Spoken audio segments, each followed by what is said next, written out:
I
have roots pretty deep and they're spread out around, and it sounded like a great opportunity to find out a lot of what I didn't know about the city of Bismarck. I'm Stephanie Starr. I am a retirement counselor for the North Dakota Teachers Retirement through the state. And I'm a born and raised North Dakotan, but a Bismarck transplant. I grew up on the east side of the state, so been here since 2014. So far, I've been really liking Bismarck. My name is Vaughn Judd. I'm an engineer. I work for Campfire TV. I've lived in Bismarck since 1984. Welcome. My name is John Becker. I'm a district manager with Phoenix here for the state of North Dakota. I'm a recent transplant as of September of last year. So I look forward to meeting new people and seeing exactly what makes the city. Hi, Abby Ebach. I'm also a state employee, public library specialist at North Dakota State Library. I spent a lot of time in the past few years working really closely with other cities around the state and made me realize I don't know how ours operates that well. So I worked for 2 different city departments in like my teen and college years, so I'm excited to get a fuller picture. I'm Ellen Schaefer. I'm a retired oncology nurse. I worked 41 years in St. Alexis. And as a result of being a nurse, I've done a lot of advocacy work for the American Cancer Society Cancer Action Network. And I'm on the Executive Council for AARP. So I want to learn a lot more about our city to supplement what else I already do. Yeah, my name is Tim Fisher, born and raised in Bismarck. Lived here all but 5 years of my life. Spent 46 years in the grocery business. 37 of those with Super Value Inc. of the warehouse. I can remember when there was only one margin, they called it oleo, so that's how old I am. There used to be a little packet, you mixed it because the dairy farmers didn't want anybody buying oleo margarine, they wanted to sell butter. So you couldn't color it, you had to have a separate package. So that's how old I am. My name is Todd Humphrey. I'm from Wadena, Minnesota originally. I'm a transplant here. I've lived here for 16 years. I'm a senior regional credit officer with First Community Credit Union. Okay. I'm Nicole Gagner. I am a teaching artist and a community artist. So that means one day I might be working in a classroom, another day I might be doing a community mural. And my most recent adventure is refurbishing old vending machines and turning them into art vending machines. So if you've seen those around town, that is my collaboration with my husband, along with over 20 artists now that are in those machines. So that's really fun to do that. I'm also a Foods Market board member, so I'm just really passionate about local stuff. So obviously I'm here. Commissioners, we're not gonna get off the hook.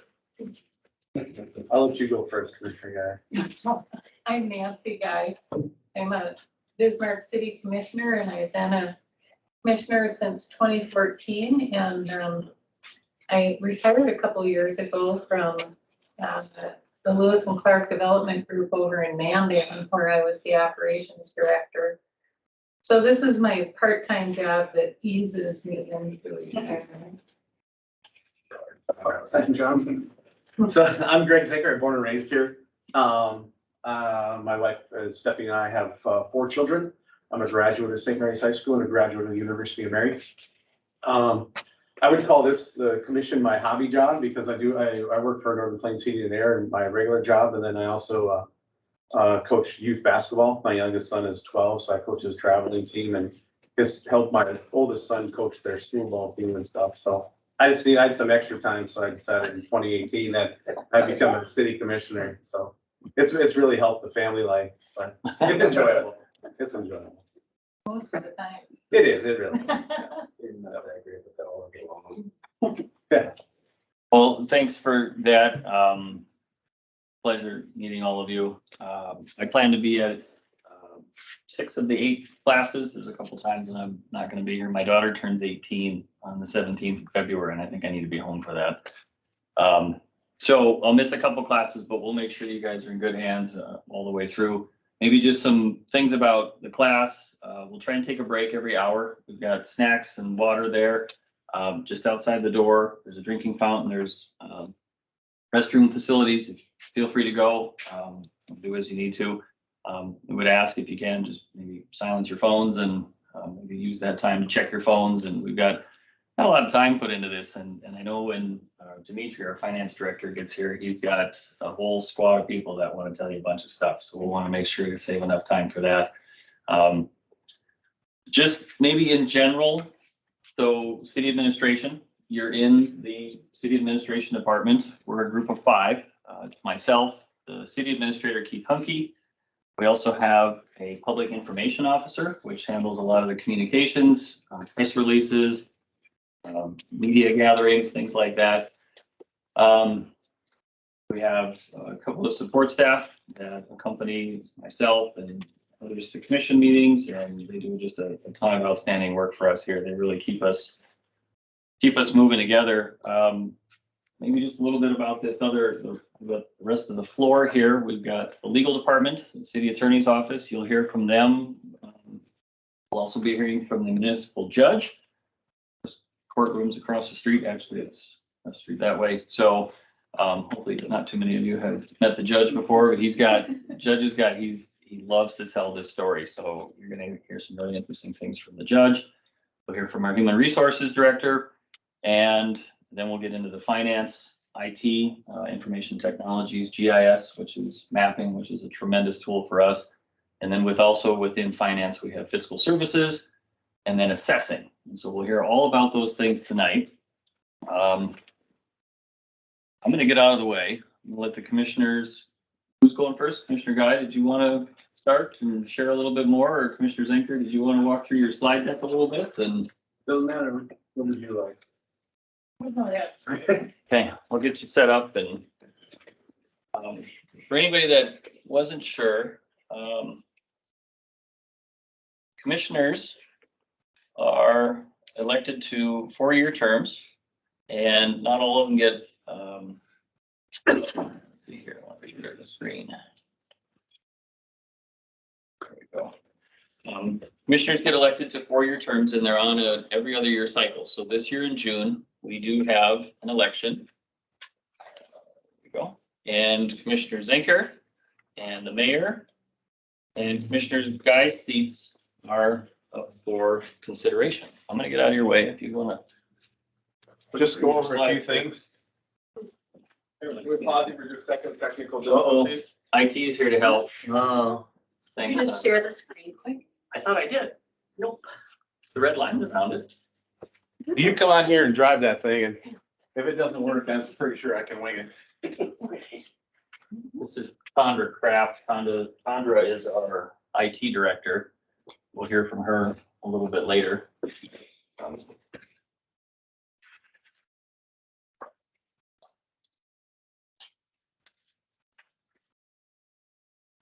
This class will be the only time we have a Teams arrangement because otherwise we're gonna be mobile. So we just wanted to record it for those that weren't able to be here. We're gonna cover some very foundational information and then you'll hear more and more about budgets in particular as we get to those specific departments down the road.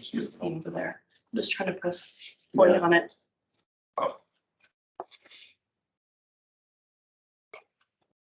Where's play? Okay, all right. It's hard to see from the side here. And so it's Okay. a different thing. See if it's shared now. I can't tell it's from it, but hopefully it is. Does give control or stop presenting. Obviously. Yeah, you're okay. That's Okay. what presentation. Yep. Okay. Should be good. All right. Sometimes we have to wait at commission meetings too for IT to help us out. So. We can do anything without it. Yeah, exactly. It's a new thing. Now. The way it is. Yeah, so, like Jason said, I'm Greg Zinkert, was one of the city commissioners who were up for election this year. Haven't really formally announced whether I'm running again or not, or what. I have some family things we need to decide on as to what we want, what I want to do, or what the family wants us to do. So I'm just gonna give you a quick overview of the portfolios that I have. The first one that's on the board is engineering. That director is Gabe Shell. He likes to really spend money, and I give him a lot of crap about that because he has to kind of keep the city running and moving forward. He's got to take care of streets, new streets, existing streets that get tore up, remilled. And then he's got to work together with other departments. So if there's any water lines that need to be replaced in Michelle's department or sewer lines, that we kind of do it all at one time. So we're not redoing streets 1 year and 2 years later, we're ripping that all up to put, water and sewer in. So Gabe's budget, typically with streets and sidewalks and new development and reconfiguration or reworking of new stuff, runs anywhere between $15 and $20 million per year. And anytime you got any questions, just ask. I'm just going to give you the quick once over. It's tab to move this forward, right? Move the down arrow or click the left mouse. There's a few different ways to do it. Sweet. Okay, so here's a couple things. River road repairs. You've probably heard about some of the earth and dike or the earth that slid down and parts of that. Now, here's the crazy thing about engineering, right? I'll get calls or emails. Someone will say, hey, this part of, I'll use 43rd as an example. This part of 43rd where you guys are reconstructing, which happened last summer. They're not doing it correctly, or they're upset as to how it gets handled or processed or whatever. And then I got to go, whoa, hey, some of the goofy things within the city and the county is we have to work together, and that's really a county project. So I can't even tell you how it's funded. I can tell you that Marcus Hall is in charge of it. So here's his number. Give him a call. So when you hear about River Road and things like that, but there might be a section of that road that's in the city limits, and then there might be another section that's not. And then all of a sudden the way the city protrudes or works back, it's in the city. So we work really closely with the county on those types of projects. Just like the one on 43rd, we work with them to make sure we got the right of way in case that 3-lane road that's in there currently in the future needs to become a 5-lane road. And we get that, we have all the right of way with. So when that happens in 25 or 30 years, we have that opportunity. And then just a quick, hey, this is what our old system is with cast iron. If that's put in 1950 or whatever, that rust and things, we need to get rid of that, obviously, because everybody knows about Flint, Michigan a few years back, lead service lines, that kind of thing. That's, even though it's in Michelle's department, again, engineering helps take care of and fix some of those things. Okay, here's a couple more pictures of work being done. Miriam, new concrete. All right, forestry. I also have forestry. Doug Wiles is that quote unquote sub-department head. This is pictures from our Arbor Day. Forestry is, when I first got it, when I was elected in 2018, I kind of pulled my hair out, like, what am I going to do about trees and weeds type thing, but it's pretty interesting. There's some cool stuff that Doug does. We split up the city in quadrants or sections. I think it's 6 now we talked about. But anyways, our forestry department wants to trim and prune trees, 3,000 trees a year. And then we hop around the city in different pods systematically. So that way that's always on a schedule. So every 6 years that gets taken care of. We also have a partners in planting. where the city gives some funds, some matching funds up to $10,000, and then they go out to corporations who donate money to that to help fund that. And then they give small incremental funds to citizens who want to plant trees in the boulevard. You just got to make sure it's the right tree. If you have a smaller boulevard in the certain parts of the city, so it doesn't break up the concrete, the sidewalk and curb and stuff. So you can get up to, I think it's $75 in refund for a tree, and ironically, trees are expensive to plant. So I yeah. gotta tell you, I've got some beautiful lindens on my boulevard in South Bismarck, and I always have trimmed them myself. But occasionally they come through, and this year, they came through and pruned them. Absolutely excellent job. I think it was Beaver or something like that. Beaver Creek. Beaver Creek, yep. They're a licensed arborist in the community, and then they could do contract work for the city because we don't have enough people to do all the work. But I mean, ourselves. they did just an incredible good job. Yeah. And I'm particular, because I've been trimming. Thank you, and I'll relay that to Doug. And just to talk about that too, when the city does pruning, we only prune the stuff that's in the right of way Sure. or the park district. We don't go onto people's private property and trim up, their trees or weeping willows or whatever they have. So this is a fun event every time. When we do our Arbor Day stuff, they pick a park throughout the city and they plant a special tree for somebody or retirement or something like that. It's pretty neat. Doug does a great job. All right, Bismarck Airport. Bismarck Airport is an enterprise fund, which means it does not get any funding of any tax dollars locally from the city of Bismarck. There's no property taxes, no sales taxes that go to fund the airport. That is all done through their user fees that they have. So when you fly or something, there's fees on if you're flying Delta or something, that's where they get their funding from, or they get a large majority from the FAA. So unique thing about the airport, that team is pretty awesome. It's Greg Haug and Tim Thorson. And I always joke, if they're both not in the same room together, that somebody can't, who's going to finish their sentence, because one guy starts off and the other one guy, this kind of like they hand the baton off type thing. Our airport is, the airport services that we take care of are making sure the runway is clean, taking care of the building. Other than that, they really don't do a lot. Because when I was first elected in 2018 and I got the portfolio for the airport, I'm like, sweet, there's one thing I'm going to take care of. I call up Greg. I'm like, Greg, hey, Greg Zenker, I want to talk to about baggage handling. He goes, nope, I'm out. We don't do anything with that. That is all subcontracted out through the airlines. They take care of all that stuff. So I thought the first thing that I wanted to do was be able to do that. And I got shot down pretty quickly. So yeah, those types of services. All the car rentals, all that stuff is all handled by somebody else with it. We just rent space to them. Yes, sir. So the city clears the runways. Do they get reimbursed or? Yeah, so there's well, that's part of the fees that we charge the airlines. You charge? Yeah, so that is the one thing, the one business that when you get out to the airport, they can't do anything without approval from the FAA. Nothing. I mean, even when he took me around, they always had to call into the tower, hey, however their lingo goes when they're handling their radios, right? Hey, we're going blah, blah, blah to Bravo hangar. Okay. First, I'm like, I don't even know where Bravo hangar is. So, but yeah, I mean, they do everything. Everything has to be approved by them. One thing with COVID that's happened is the FAA is not traveling as much, so it's taken a lot longer to get some things done. You may have seen at our last commission meeting that we approved a new facility for our equipment, our snow removal equipment and stuff. And again, same thing there. Everything has to go through them. They have to approve it. The nice thing about it is we got a large grant from COVID relief, and that's going to pay for the whole thing. So we won't have to take any funds from the airport to pay for some of that. Yes, sir. Greg, is the actual physical structure an asset on the city books, or is it? Well, it would be an asset to the airport.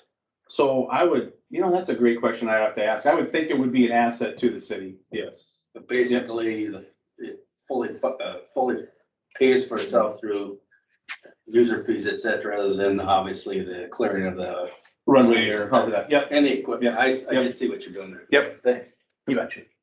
The last couple of years, Bismarck PD has been out there. Before that, it was always like Bismarck Security. Was that a FAA requirement? You're absolutely right. It was. And that's one of so whenever when they reach so many employments, that's people getting on the plane to fly. When you get to a certain number of that, then the FAA guidelines are saying, hey, you can't have a security service. You have to have actual police officers who can arrest and do those types of safety features to it.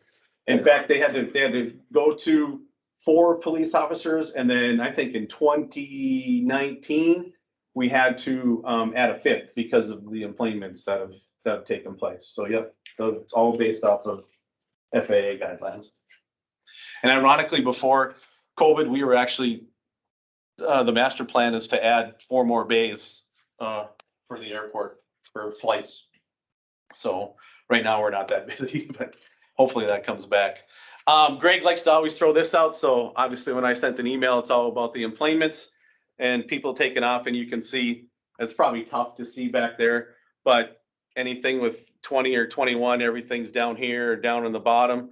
And then, 19 is up here, and 31,000 people got on a flight in July of 2019 and used our airport, which is driven why we need to expand and provide, that's the one thing that I appreciate with Greg and his team is they give their customer service. They are Johnny on the spot. They want, when you walk off an airplane and come to our airport, they want it to be clean so that their staff cleans it, and they want it to be inviting. So, hey, your first experience is what do you get when you come off? Now, that's one of the things we'd like to clean up with the baggage is make them a little quicker, but we can't control that either. So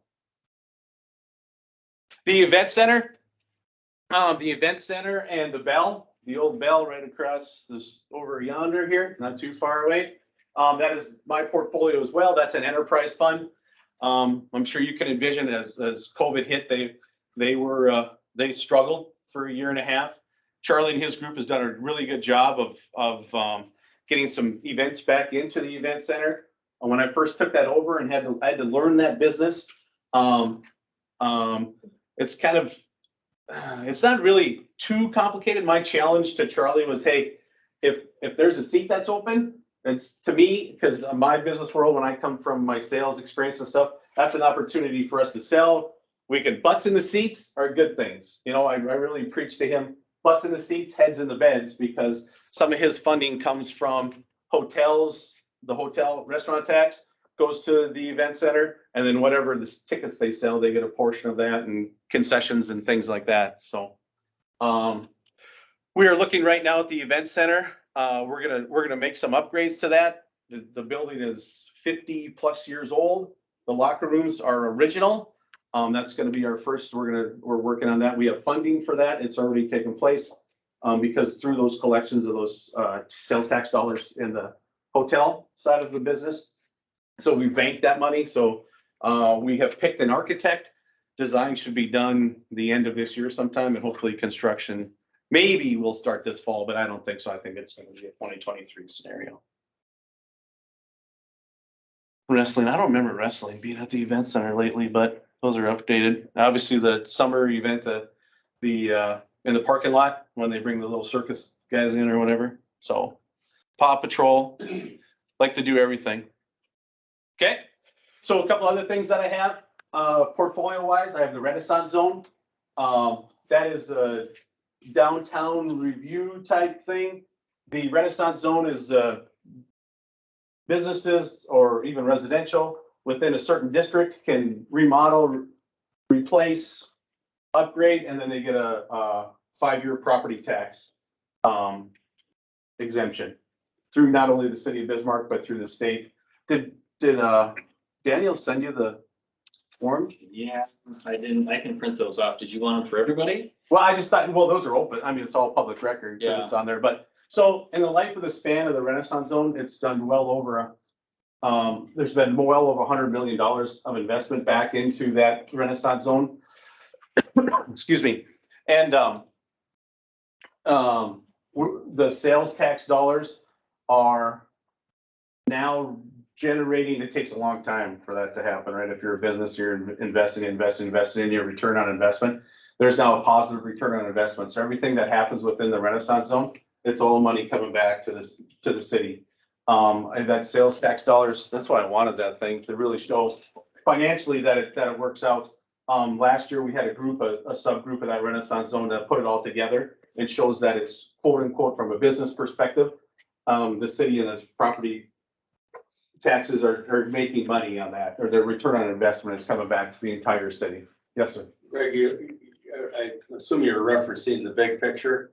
Yes. Is each one of those Renaissance zone investments being tracked Being tracked. specifically? Yes. Okay. Yep. There's a page and a half spreadsheet and it lists every one of those that come on there.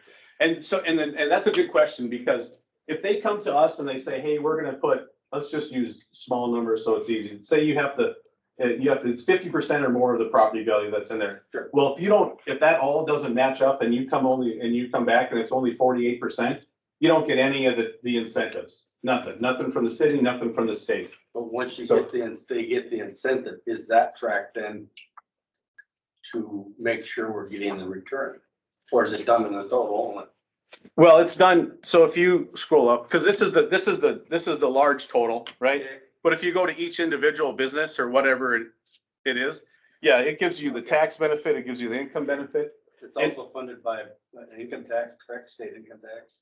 Yeah, and that doesn't have anything to do within the city business, but yeah, your business can get an income tax benefit from that, yes. And the nice thing about this, if you want to see this, you can go to the city website, go to agendas, and everything that's on one of those agendas, you can pull up and see. So you can get a running total of this thing for the last 6-7 years that I've looked back at it. Because that's when I was elected and I had to go to those meetings. I went and saw some It history. started in 2000, actually. Right, The yeah. first project in Bismarck was Dumoulin's office building right over here on the corner of Third and Thayer. Every project from start to finish is here. What you're seeing at the bottom are the totals. Verified actual investment, $74 million. Well, the ones that say pending, those projects that are closer to the bottom, those are things that you see under construction right now, like the Trestle, which is the project over on Main Avenue between 6th and 7th. You see Renaissance Lofts up on the corner of 3rd and Avenue A across from the post office. You go just to the west, there's another project called the Grove. Those are all projects that are in the pending list. So they will show their tallies and their total investment once those projects are closed out. That's when their exemptions begin. They got to do all the investment before there's any return. Yep. So, the only other thing that I have is strategic, plan and I think some of this that we're talking about tonight actually came from that. So, yeah, that's all I have, unless you have any other questions that you'd like to ask or. As far as the, Yes, sir. as far as the portfolio, the commissioners being elected, do you also assume the same incoming portfolio or? No, Or, actually, it's assigned by the mayor. okay. So, if I had my druthers, I've had a couple other ones. To be honest with you, I'd have community development because of my construction background and stuff that I would have. I would think it would fit right in my wheelhouse, but he chose to keep that. So we have to vote on it. There's no, quote unquote dictatorship at that table. I mean, everything's voted on, everything's approved. Sometimes from my business side of things, it doesn't move fast enough, but there are some things that we have to do from a transparency type thing. Yeah. I got in trouble a little bit from Janelle Combs when I first got elected. She calls it laws and stuff. I call it business. Let's go, type thing. It works out. It's all good. Okay. All right. Thank you, guys. Thank you. You betcha. Would you like the podium? I just kind of leaned against the window. I don't need to be there. I can. No, I'll stand just like right here and I don't project my voice very well, so you wouldn't hear me with that on. So I'm not going to tell you a whole lot about my portfolios because I wouldn't want to spoil anything for you. You're going to hear all about that in the coming weeks. But as Commissioner Zenker said, we all have our portfolio assignments. And so, for example, I have Public Works Services, which is not to be confused with Public Works Operations. So I have the dry side of Public Works. Commissioner Marquardt has the water and sewer side of it, so the wet side. So that consists of facility maintenance, That would be taking care of all of the city's properties around the city. Fleet maintenance, and that's taking care of everything from the little four-wheel vehicles all the way up to fire trucks, garbage trucks, everything in between. And the landfill, and we have a very cool landfill. I hope you guys can go out there and see it. I know you're all thinking, I'm playing, really? No, they have a lot of really great programs out there, and there's free stuff out there that, you know, probably isn't very well advertised. And then street and roads, which is not to be confused with engineering. We struggle to find a different name for this department because it is kind of misleading.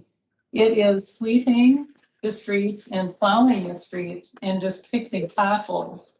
It's not chip and seal, it's not mill and overlay or total reconstruction. So, and then there's a streetlights division, and that's also in public works. So then I have public health, and that's been a really busy part of my portfolio the last couple of years, as you can imagine. And then I'm a liaison to the Missouri Valley Coalition for Homeless People, and liaison to the library.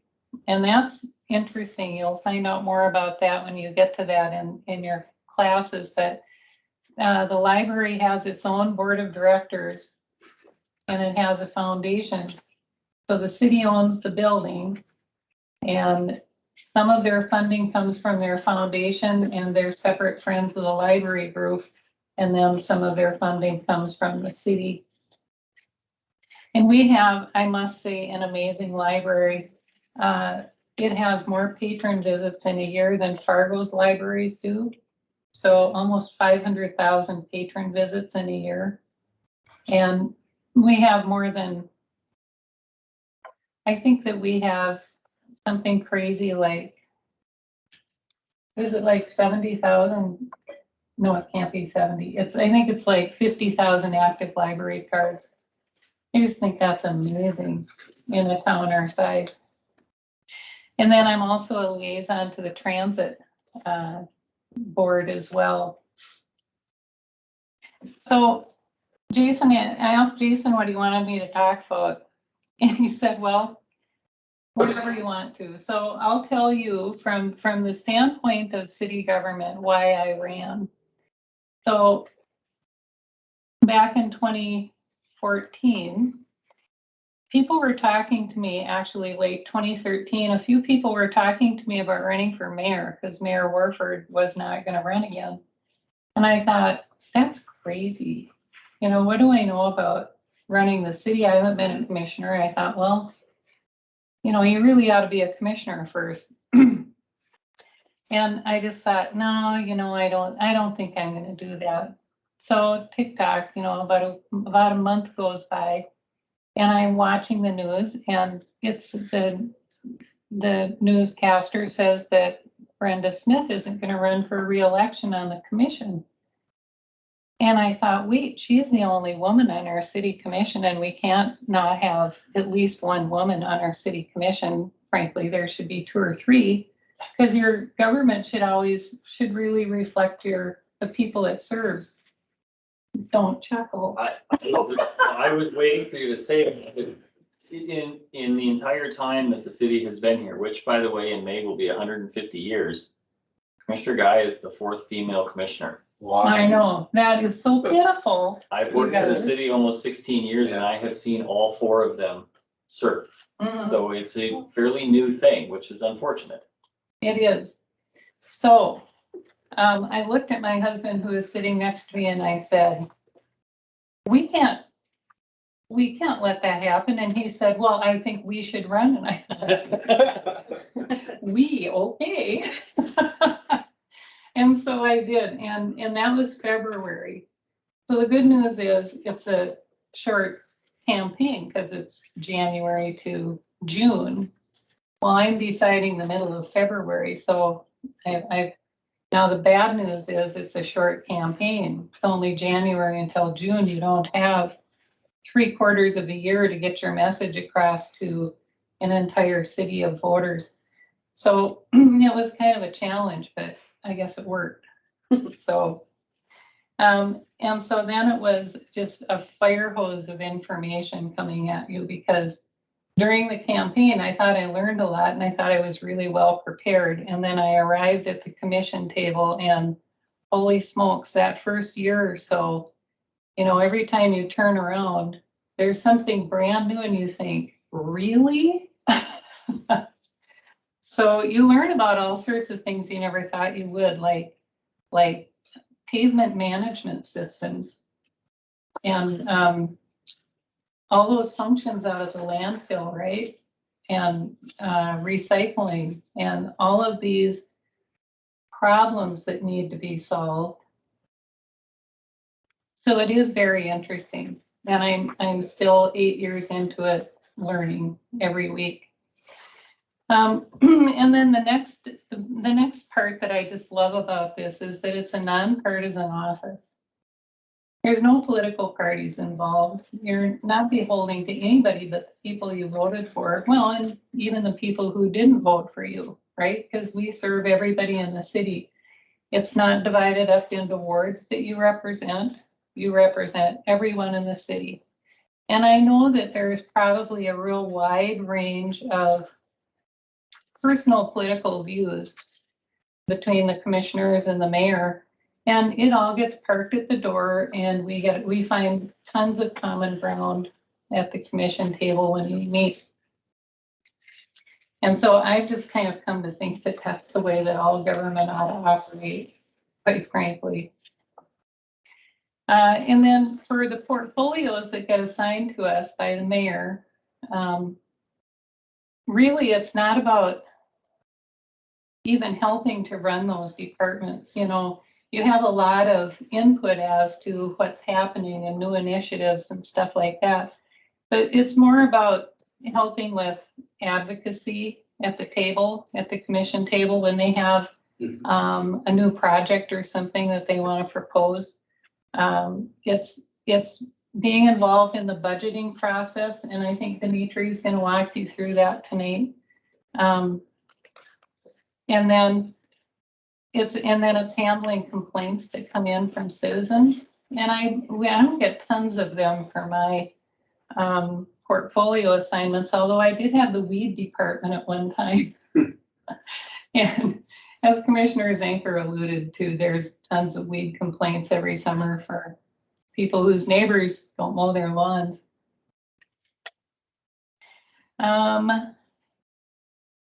So that's about all I have. Does anybody have questions? So if they don't plow my street right away, you're the person I call? Well, I really hope that you call and talk to them first, but yes, you can call me.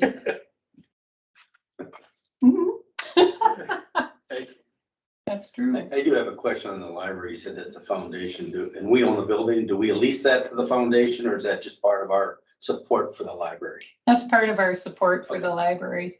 You know, I think it goes back to the days of the Carnegie Library. Mm-hmm. And our original library. Over here, it's just to the east. It was. Yeah. I can just barely remember that library. The current library we have is much different in configuration now than it was when I was a little kid, but yeah, when I was little, it was that was our Saturday morning ritual. As soon as cartoons were over, we all jumped in the station wagon and went to the library for a week worth of books. So it's a real soft spot for me. Anybody else? Well, thank you. Appreciate that. We're going to move up our HR director unless there's other questions for the commissioners. And if there are questions that come up later and we don't have answers for you, I'll make sure to write them down, and then we'll try and come back each time. And Tim, your question about do we own the airport? Is it on our books? Dimitri will know that answer, but when we get to those buildings too, we're going to learn a lot more about how they function, and that's one of the big takeaways that we ask directors to make sure they keyed in on is you've heard phrases so far this evening, enterprise fund, general fund, sales tax, property tax. We're gonna get into all that stuff, and so we can't give you everything tonight. We're gonna make you come back 7 more weeks. So we've got Bob in the corner here. Bob is our human resources director. I'm gonna see if I can maximize Bob. There we go. Bob, can you hear us? I can hear you fine. Good evening. We can hear Bob.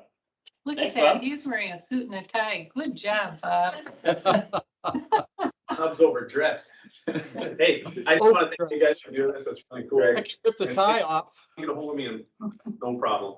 So our email stuff is on our website. So, okay, Thank you Enjoy for it. your time tonight. you betcha.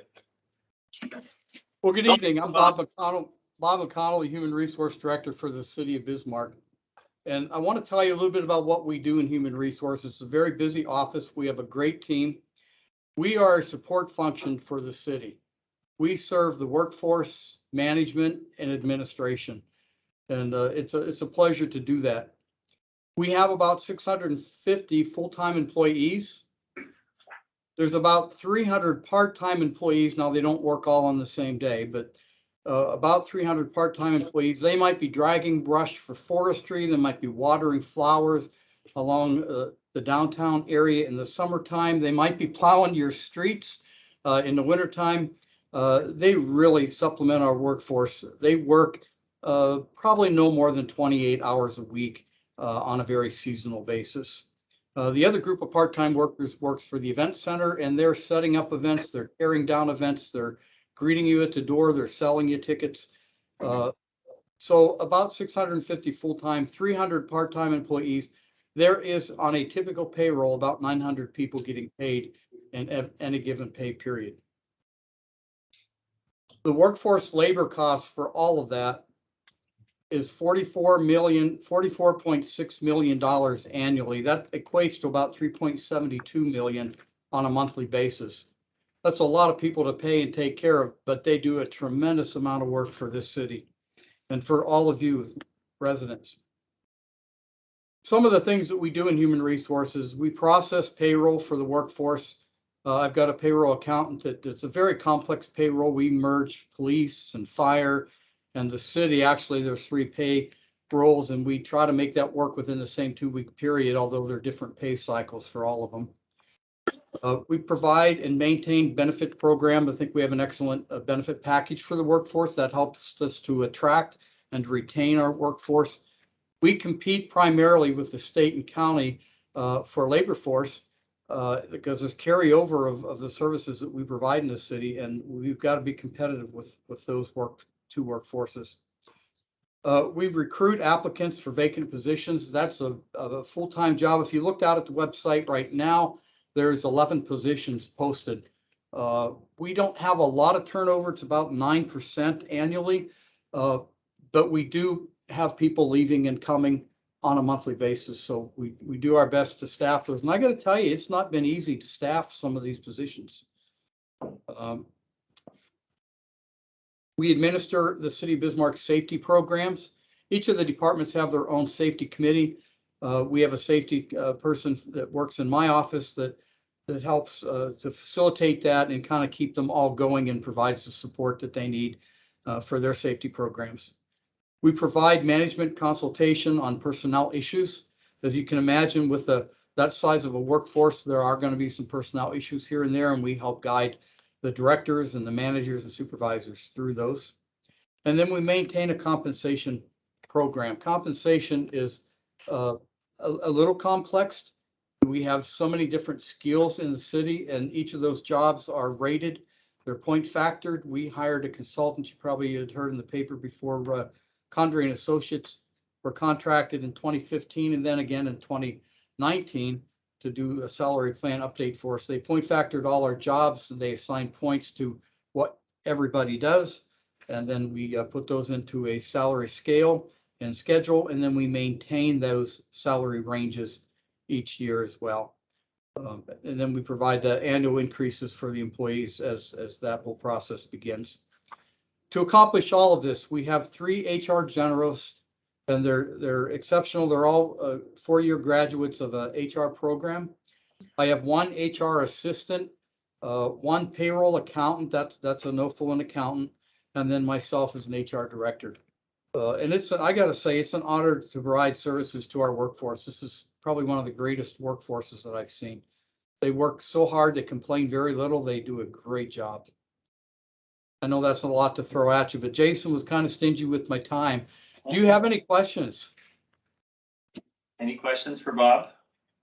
I'll say this, you might have heard him talk about internal customer service. They are a huge part of supporting this organization. Their offices are just down the hall, and you've got to get buzzed in to get past the door and all of that. But there are a good number of people, whether they be current employees or retirees or all sorts of things. These guys do just an outstanding job, and we're glad that they're here.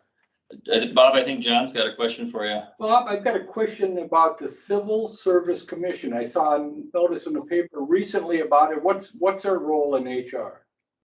Civil Service Commission is going to be, they will assist the city commissioners and the city in our workforce. If there was let's say we had a disciplinary action or a termination, the employee as a civil servant has the right to appeal that. They have the right to be heard informally by the HR director. They have a right to a hearing with the Civil Service Commission. That commission is comprised of 3 individuals. They're HR professionals in the community. I think currently we have one that is a private practice consultant. He serves a lot of smaller, maybe smaller communities or smaller private businesses. Very, very talented, very seasoned professional. We have one from, I think she does all the complaints and human relations issues for the Department of Transportation. And then we have one that is doing similar function for job service in North Dakota. So these are all very well-qualified HR professionals. They would hear any grievance or any appeal from the workforce. And it just gives the workforce a second chance to be heard and make sure we're not missing something. And then the civil service would recommend an action. They would either find in favor of the employee or in favor of the city. They play a very important role. They make sure that we have a good system here and that nobody is dismissed without cause or reason. And maybe one thing to mention, of the 650 full-time employees, all but 3 are protected through civil service. There are 3 of us that are considered appointed. Myself, the city administrator, Keith Hunke, and then the city attorney, Janelle Combs. We serve at the pleasure of the commission. Typically, we are the constant. It's not like we're in the mayor's cabinet or anything like that. We have been here. Keith has been here, well, since high school. He started sweeping floors at Public Works and has worked his way up to the top seat. He wasn't able to be here tonight, but I know he'll come back around in the future. So any other questions for Bob? If not, maybe this is a good time to take a break and then let the judge and the attorney legal department come in, and the judge has some show and tell stuff. So you guys will need to take a break. Josh, did you have a question? I have a quick question. Given the size of Bismarck and compared to the amount of employees that we have, is it an average ratio or average percentage of number of employees that the city of Bismarck has? I mean, guys to gals ratio? As far as residents to employees. Oh, that's a great question. If it's I don't know what that ratio is. I know departments are always working very, very hard to serve our community. I don't know what that ratio would be. And I don't know what that benchmark would be compared to other cities either. Yeah, if it was higher or lower or. We can do a little digging. I see what you're saying there. So what percentage, we have 650 full-time employees. How does that rate with 75,000 residents? How is it 1 per? Right. And those numbers are legitimate when it comes to law enforcement. There's a ratio that happens, and we follow that and make sure we've got adequate police force to go along with a growing community. But I never thought about that as an entire organization. Fire would be another, and we'll hear about why we have fire stations in key locations throughout the community. So I'm going to put a pin in that one, Josh, and see if we can get you an answer next time. Josh, for example, roads and streets, you would be looking for a ratio by how many miles of city streets that they're maintaining, regardless of how many people live here, there would be, Sure. just gonna be extended labor and taking care of the more streets you have, and we expand every year. They're always, looking to expand. We're pretty tight with that, but they're always looking to expand as we have to take on more streets and roadways. That makes sense. That makes sense. All right, thank you. You're welcome. Anything Yeah. else? Any other questions for Bob? Okay, you guys want to take a 5-minute break, stretch your legs, check your phones, get something to eat or drink, and then I'll go find the judge and the attorney and. Thanks, Bob.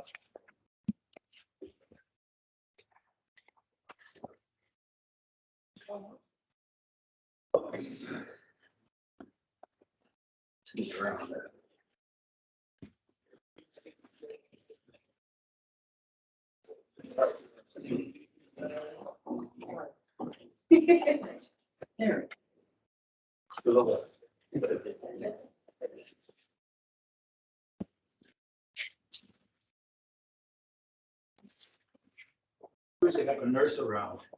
It's all, don't do anything Well, silly. there's not a downside to having a nurse around. Good. Yeah. So you're working with the RT. Very good. Took a little further, won't you? Yeah.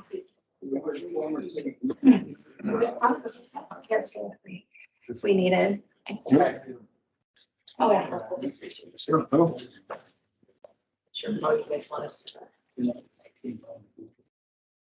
You can have this whole space. I'll move off to the side and I think we good.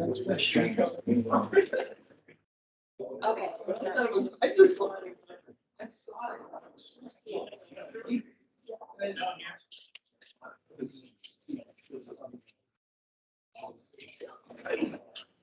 I get yours. Oh, he's a. Yeah, it's strange. I think that's where you. Oh, I got the same.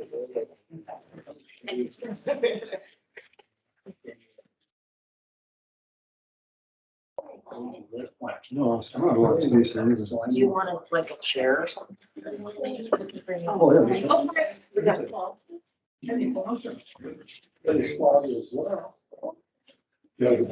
Ah, well, they put the podium up for you.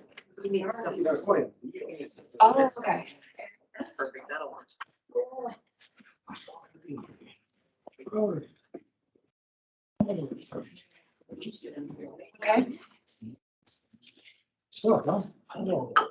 Yeah. All the stuff we got. Came with props. Whenever you're done, let me just. Okay. Yes. Okay, so I'm back. No. Okay, so there's that. That's why I did that. I'm sick of it. Yep, okay. Yeah, sure. Yeah. Okay. Go to the 9 windows, make sure you share the, okay. I'm gonna share the screen. Yep. They're gonna pull up this. You guys know what you're doing here? No. There's your. Yeah, there's those, and then, There's your. That right here. yeah, it's perfect. So. We're gonna go to some more right away. Okay.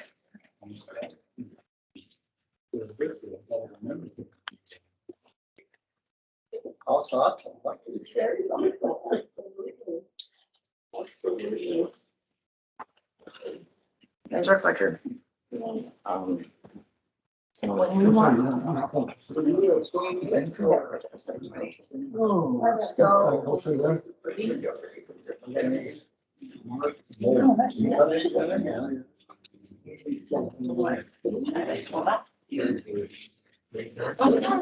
that's okay. I brought things ahead and I found my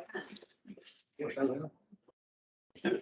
Would you find it? Over here? When you are ready for me to go into the Supreme Court website, give me the quick, or give me the mouse so I can minimize this and get there, okay? Okay. Do you want the podium, Judge? How much time do we have? Till 8:15. Yeah. What's 10 minutes for her? Does that work? This one's right. Yeah. 30 seconds. Okay. 8:25. Everybody back? Yeah, everybody got something to eat or drink? Sorry. Mayor Buck, your honor, it's all yours. Well, welcome. We're going to talk about municipal court. My name is Bill Severn. I'm the judge of the court. Stephanie Presser is assistant city attorney. And then we have Kathy as the clerk and Nicole is the deputy clerk. And we overlap somewhat in the court. They practically come to our court, but they also do stuff outside the courtroom. So Stephanie's going to start on a little couple minutes of her stuff. And I'll start mine and she'll jump in as we go along and add where we want. Okay? All right. And we talked about questions. We're gonna, at the end of this thing, we're gonna go into the court, not physically into the courtroom, but visually into the courtroom. And I want to make sure we have enough time at the end of this process to get there. That's what we'll have on the questions. So this time, Stephanie, go ahead. All right. Like Judge Severn said, I'm Stephanie Pretzer and I'm assistant city attorney. Our office is funded by the general fund and our office typically has about 6 people working in it. We have 3 attorneys and 3 legal assistants. Right now we're down 1. So if you know anybody looking for a job, send them our way. Janelle Combs is the city attorney and she does most of the civil stuff. I can't really do justice to what she does every day, but I'll give you a few examples of what she does. She advises boards, elected and appointed officials and departments. She reviews contracts and grant applications. She advises boards and the city commission on legal matters. She drafts city ordinances and title opinions, and she oversees civil lawsuits. There are 2 assistant city attorneys, myself and another lady named Julie Meese. We're both about a shy of a year being in this job, and we both come with some prosecuting experience. I was an elected state's attorney here in North Dakota for 4 years, and Julie was an assistant state's attorney in Billings, Montana for I think like 14 or 15 years. So we really like the prosecuting, and I can speak for Julie, we're glad to be here. Our job is mostly reviewing evidence, reviewing videos, prepping for courts and hearings in district courts and municipal courts. Gosh, now that I'm in front of you, I can't think of everything we do, but we work very closely with law enforcement, and that's personally my favorite part of the job. So with that, I'll talk more about what we do as prosecutors with Judge Severn's presentation. Okay. Next. Who am I going next?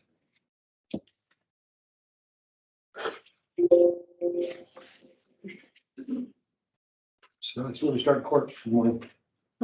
Falls apart.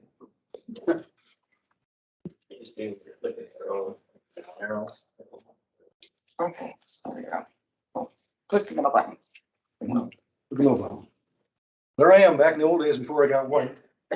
So anyway, that's where we start. The max penalty is for a criminal charge, $1,500 fine, 30 days in jail, and a combination of 2. The non-criminal offenses have their amount set by statute or ordinance. That will vary depending on the charge. I'll let you know as we go on. You have the following rights. You have the right to remain silent. You have the right to represent an attorney. If you can't afford an attorney, you may apply this court for counsel. You presume innocent until proven guilty. The city has the burden of proof and must prove each offense in a criminal case beyond a reasonable doubt. Each offense in a non-criminal case by the greater evidence. There is no jury trial in this court. You have a right to trial by jury. If you want a jury trial, you must make a written election within 28 days. If you like the jury trial in a 20-day period, the case will be transferred to district court and will schedule a jury trial.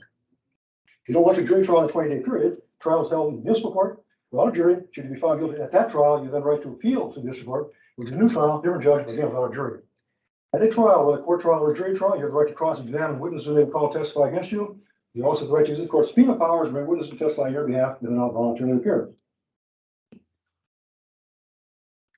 The court has the authority to order restitution, and I also let you know that if you're not a U.S. citizen and you're found guilty or plead guilty, you may be deported, denied re-entry in the future, denied citizenship in the future.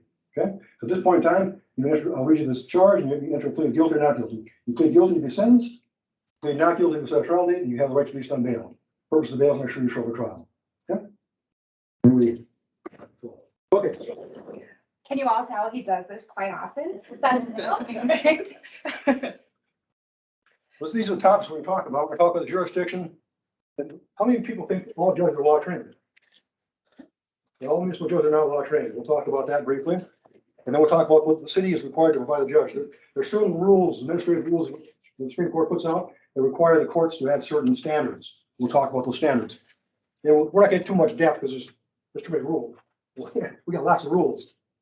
Then we'll talk about continuing education of the judges. Again, they want the judges to keep current somewhat. And the code of judicial conduct, just briefly about that, about the 4 canons of conduct. And then we're going to go inside the courtroom visually. Okay? I thought it'd be nice to see. There's 3 courts. There's court structure. North Dakota Supreme Court, and they have 2 purposes. They adjudicate. They hear appeals from the district courts. They also have administrative process where they do the rules, they process rules, they make rules, the admissions. We'll see a picture of the Supreme Court website. You'll see all the different things they do. Okay. I'm rolling backwards. Roll there. Then the district courts, and the district court is the court of general jurisdiction in North Dakota. They do the felony cases, the Class A misdemeanors. They do all the stuff outside the city. They also do divorces. They do probates. They do a small claims court. That's a general jurisdiction. Divorces, felonies, murders, whatever. That's district court. I can't push the button right there. Intermunicipal court. That's us. We have jurisdiction over city ordinances, not state laws, but city ordinances. And we'll talk about the types of cases we do. The Supreme Court justices, there's 5 justices. They're elected a 10-year term. There are 52 district court judges throughout the state, 1 for each county. All right, I think they have districts. Districts, So, yeah. okay. So 50 counties, whatever. And they're 6-year terms. Yeah. And we are down here, we're 4-year terms. Okay, every 4 years.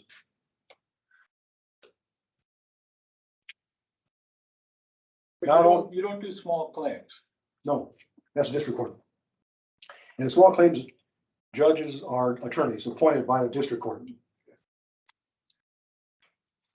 And listen, that small claims, the jurisdiction, the monetary jurisdiction involves civil cases. Monetary jurisdiction has increased over the years. I think it's $15,000 now. Okay. So if you have a contract dispute or rental dispute, you go to a small claims court. If you have a small claims court, there's filing fee is $15 rather than $8 filing fee in district court. And the case has to be tried within 28 days. Comes to court, comes fast. District court case may last years, 2 years, take a long time. There are 90 municipal courts, 75 judges. 19 of those judges are not law trained. But 19 of them are law trained and law degree. So in the small cities, you don't need law trained judges. We'll talk about that again too. So how many people want your case tried by a non-law trained judge? We call it the people's court because most people who have contact with the court system come to municipal court. They're the ones who get the speeding tickets, the failed diesel tickets, the care required tickets. They're not doing the felonies. Most people don't do felonies. You come to court. A lot of them come to court, represent themselves, no attorney. They come in, they talk to this guy, this person sitting up in the road, and they say, "Judge, here's my story." The judge listens to the story, right? Yeah, pretty much. I can try to explain to them, and whether they're right or wrong, somebody explain it to them, they have to tell a story. Most of the time, they're satisfied. Yeah. They'll say, "Judge, well, yeah, I ran the stop sign, but it was his fault. He was going too fast. That's why we had the accident." Well, okay, that's fine. I'm not here to decide who by the accident. Did you run the stop sign? Yeah, it wasn't my fault. He was going too fast. No, okay. So we talk about that. Well, and sometimes it's on video, and that's pretty hard to dispute when you see it on video. We show that in court too. We'll talk about, when you go into the courtroom, we'll talk about that one too. Okay, the camera, police cars have in-car cameras. People's court. Our jurisdictions to hear, try, and defense against city ordinances. Again, city ordinances, not state law, but city ordinances. And we have jurisdiction Class B misdemeanors. The hierarchy is the Class A, AA felonies, A felonies, B felonies, C felonies, A misdemeanors, and B misdemeanors. And we go to infractions and then non-criminal traffic offenses. This court has jurisdiction of misdemeanors, B misdemeanors. These are some examples of them. Yeah, criminal influence. Just some, there's a lot of them. I'll show you the law. Hopefully we'll get this machine working. We'll show you the city ordinance book and you see all the cases. But some of these cases have mandatory sentences. For example, driving under the influence. I talk fast. I'll tell you why I talk fast. We'll get away. Lots of reasons. When you see the caseload, we see it like this. That's one reason. Driving under influence, mandatory minimum sentence. Your first one, mandatory sentence, $5 fine and alcohol evaluation. Your second, or your first one in 7 years, if the blood alcohol content was a 0.16, which is double the legal limit. It's kind of enhanced sentence. The mandatory minimum is $750 fine, at least 2 days in jail, and the evaluation. If your second DUI in a 7-year period, then the mandatory minimum is a $1,500 fine, and at least 10 days in jail, the evaluation, and 24/7 program for 1 year. Everybody know what the 24/7 program is? Mm-hmm. Okay, 24/7 is something that the state Attorney General got into play how many years do I have? Time goes by fast. And then it's a kind of, for pretrial, if you're pending the trial of the second DUI or it's domestic violence case, the court can order the 24/7 twice a day. You go into the sheriff's office, you get monitored, blood alcohol gets monitored twice a day. If you have any alcohol, they arrest you and you send you back to me. I believe there are two different ways you can be on a 24/7. You can blow in the straws where you physically have to be at the sheriff's department or wherever they do it. Or you can wear an ankle monitor. The ankle monitor costs money, and a lot of them don't want to do that, but they also have a job, and they can't come to court, come to the sheriff's office twice a day, because the sheriff's office is 7 to 9 and 5 to 7, whatever it is. Yeah. Especially if you're working out of town, it does not work. But that legislation didn't think, that's the thing that. That's the way it is. And driver suspension has a mandatory 4-day jail sentence if this suspension resulted from a prior DUI, action control, refusal to take a blood alcohol content test, or blood alcohol point order rate. There's a 4-day mandatory sentence. And one of the problems we're running into right now is the jail is not taking prisoners. So I can't put them in jail. So we send them down, if you're guilty or plead guilty, put on an ankle bracelet or, ankle bracelet. Yeah, they can do electrical monitoring for those 4 days, so they're still monitored. They can't go out and have fun or anything, but they can still go to work and then come home and run necessary errands and stuff like that. Like you say, the jail is closed right now. It's real hard because we have a lot of warrants, people don't show up, and it just backlogs the process. But that's the system. Is it COVID that's? Yes. Yeah. See, You must be taking prisoners for certain offenses. the fellow murders will take them. I had to do simple things, but for the, I went the wrong way. The dangerous people. As long as the jail not going to accept prisoners. I think like a week ago. Well, Last off and year- on. Last year, part of the problem last year was the penitentiary wasn't taking prisoners. So all the people were staying in the county jail, not going to the penitentiary. So the county jail was full, they couldn't take city prisoners or it's no problem. I gotta back up a notch. Fractions, I'm gonna go fractions. See, that's why we have her.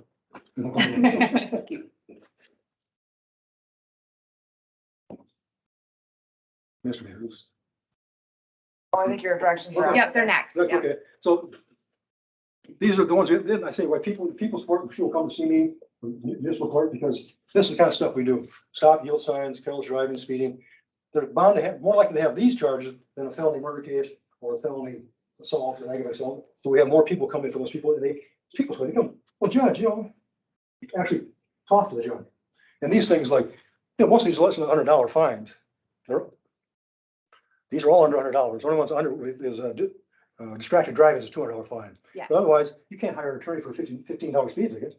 People do, but you wouldn't think so. We'll talk to them. That doesn't make sense. We get a lot of trials for these two things too. You wouldn't think that, but Speeding? well, for racing and exhibition driving, because the argument is, I wasn't racing anybody. Well, got it on camera that you're going 70 on Main Street with another vehicle, For speeding, there's a city ordinance that says radar evidence of speeding cases prima facie case. Now, it must be admitted. Didn't evidence, no? The cop says, I'm certified in training. I heard the beep. I looked at it. Was it going too fast? Looked at my radar, going 70 miles an hour. 25 zone. And it's, and I have to accept that evidence.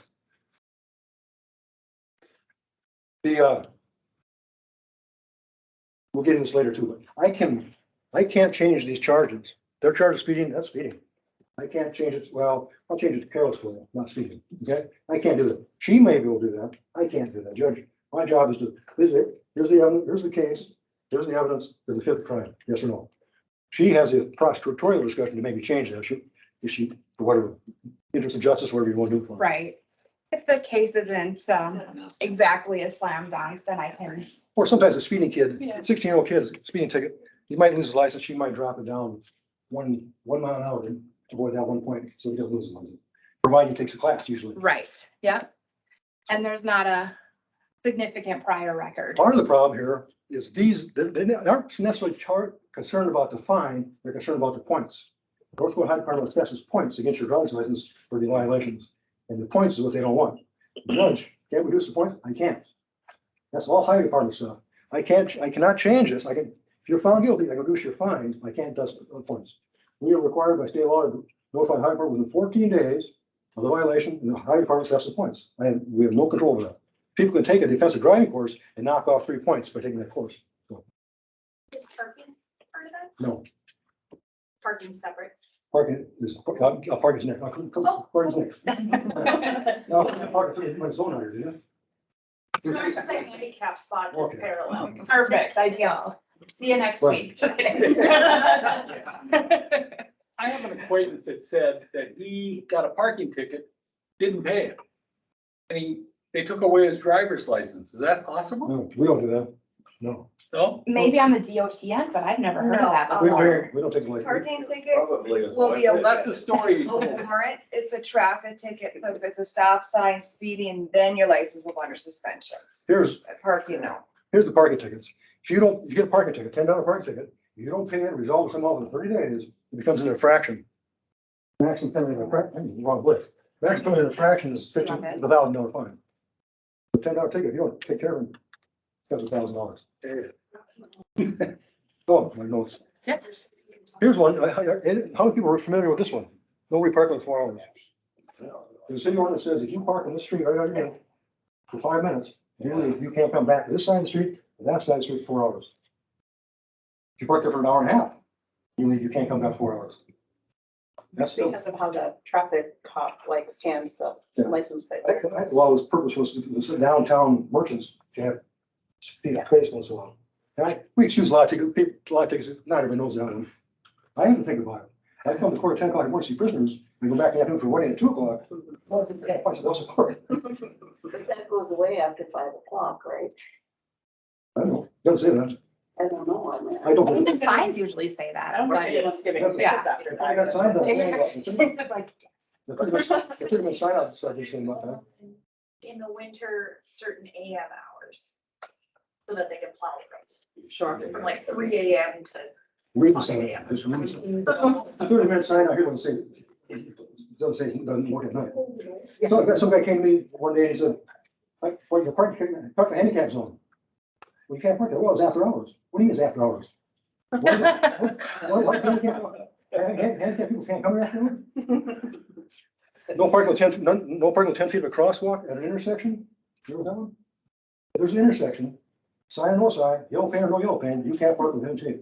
I think it's a line of sight thing. And at the intersection, usually there's a sidewalk over here and sidewalk over here, you draw the lines. That's the crosswalk. And then painted, at 10 feet, Is that in residential zones too? Is that apply to residentials? everywhere. Statewide. State law, the city ordinance, a lot of city ordinances near the same. Wheels, parking wheels within 12 inches of the right hand curve. Oh, I got that. Oh. Yes, I would. You can take it. Right wheels, You can't block. not your left wheels. You can't park the wrong, you can't park facing the wrong way. You can't be farther than 12 You inches. have to be within 12 inches.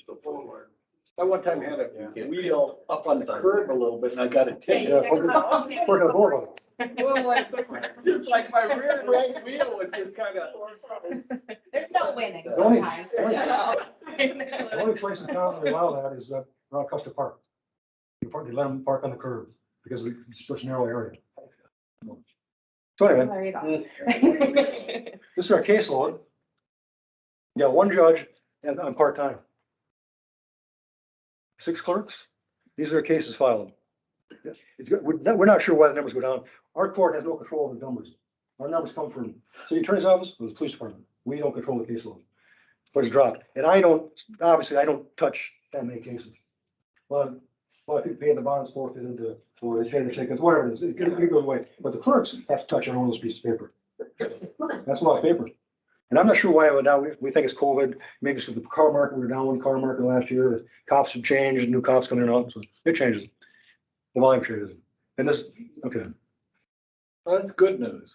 Yeah, it really is. We have no jury, in my rights, the rights I give you have right to jury trial, there's no jury trial in municipal court, but you have the right to go to district court, court-appointed attorneys.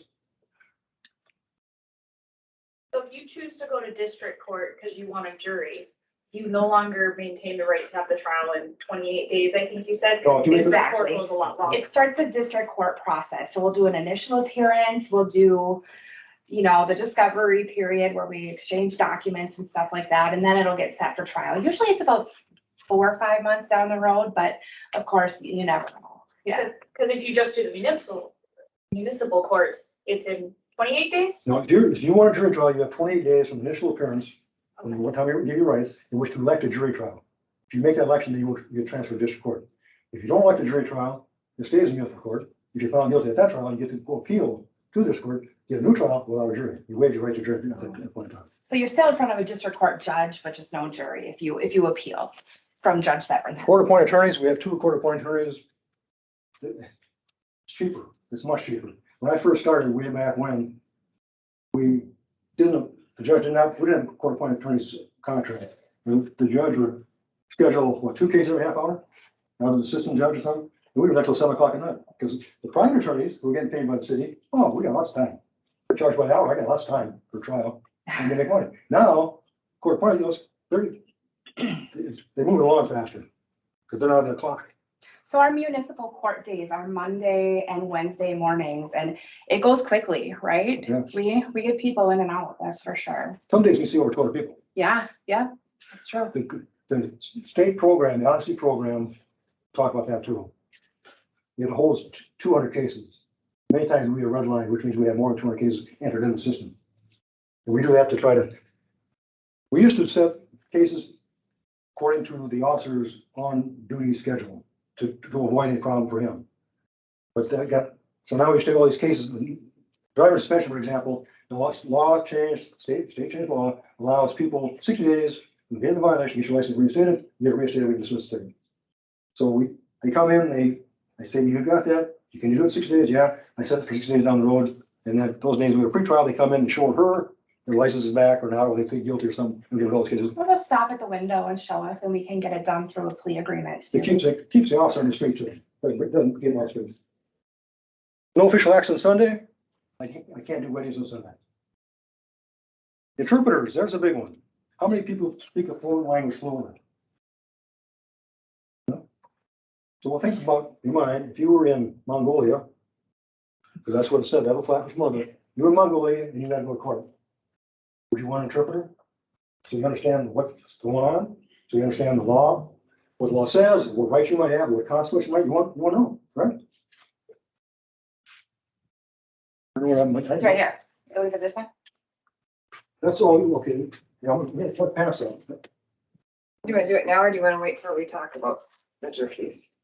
Turkeys. We have interpreters, we have, at one time we hire somebody to come in and do interpretation, now we have a national hotline, we tell them call, it's much cheaper to do that, and they have access to anybody, we tell them what language we are, tell them it's a legal proceeding, and bang, when we go, I swear the interpreter, do you solemnly swear to translate true, that kind of stuff, we do it, constantly.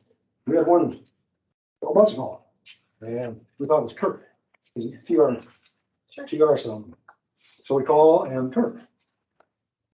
Well, it's not Turk, but it's not Turkish, it's Turkish. There are only 48,000 people in the world who speak the language. And this guy standing in court, and the national interpreter, they didn't have anybody to speak that language. It's a small island, Caroline Islands in Malaysia. Well, it turns out we couldn't communicate. Finally, we got something done. He was brought over by Cloverdale to work in Cloverdale back in the day. And other people came from Cloverdale with him from there. There's somebody from that island who speaks English. So we brought him back with that English person, and with that person in English, and got through it. But you can see that 48,000 people in the world. Nobody knows, not fluent. Yeah, it's a tough deal. There he is. And he was here in North Dakota. He was here, his brother was here, somebody else was here, and all three of them, nobody spoke English. And they look at me like I'm nuts. Well, probably am. But you're trying to speak, give them those right. We have a rights form. I'll show it to you. Before COVID, we have a TV screen. Rather than me come out and say those rights every time, we have a DVD of me doing that. It was much easier. Then with COVID, we limited the number of people in the courtroom. So now we have a written rights form. And I asked him, did you read it, understand it? Yes, and I mark it off and we use that. And we don't change the paper. I don't touch their paper. They don't touch mine. So, but anyway, didn't have that. We have that in Spanish and in French and from other languages. Oh, what am I doing here? I pushed the wrong button again. God. Oh yeah, roll it down one more time. Lady of Justice, you see her all the time, don't you? You know her name? Did you push the wrong button again? Can I use the pen?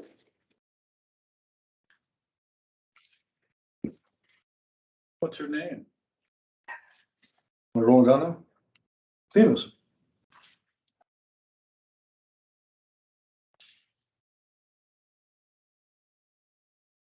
I'll move faster, I gotta get going on. Yeah. Law train, non-law train. Cities over 5,000 must be law trained, under 5,000 you don't have to be law trained.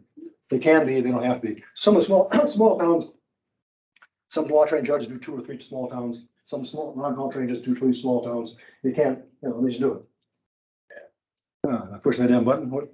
Why don't we get a different Well, button? even a city as large as Bismarck, we're only part-time. Right, municipal judges are part-time.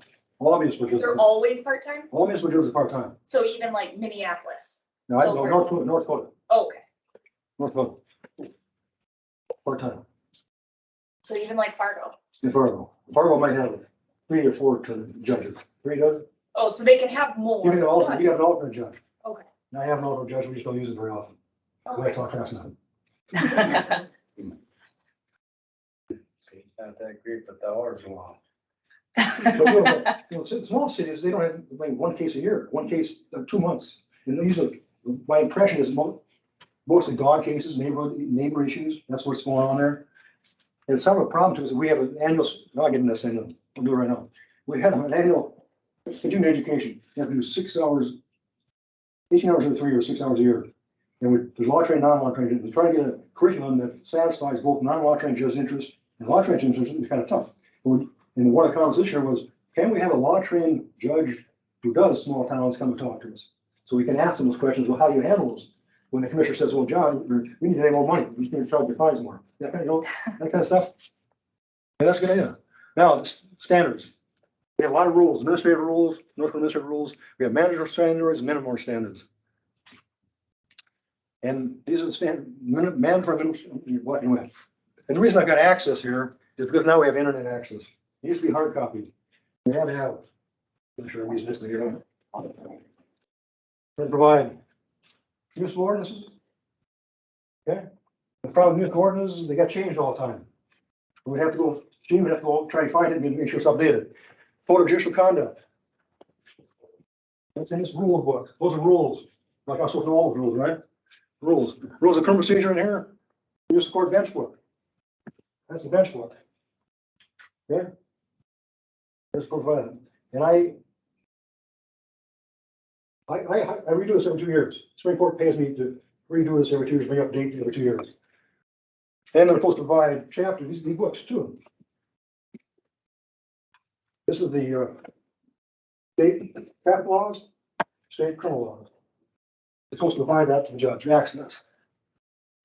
Move forward. Oops. Yeah, adequate shares of public. Separation be the public and panel in between. Technical resources, adequate reports needs. That's where you want to go, right? You want to do I want to do the Supreme Court. Okay. Technical resources.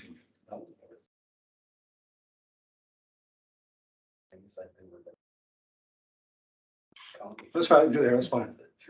Right there. There you go. Okay. This is the North Dakota Supreme Court website, okay? So if I go to, how do I get to the? You're gonna have to use the mouse on I here. use a mouse. I go to legal resources right here. Criminal procedure, that book, the bottom book there. Rule 5. Charge against defendant, defense right to remain silent, right to the counsel, right to present counsel on stage, court appointed, bail, the things I just talked about earlier, right? That's that one.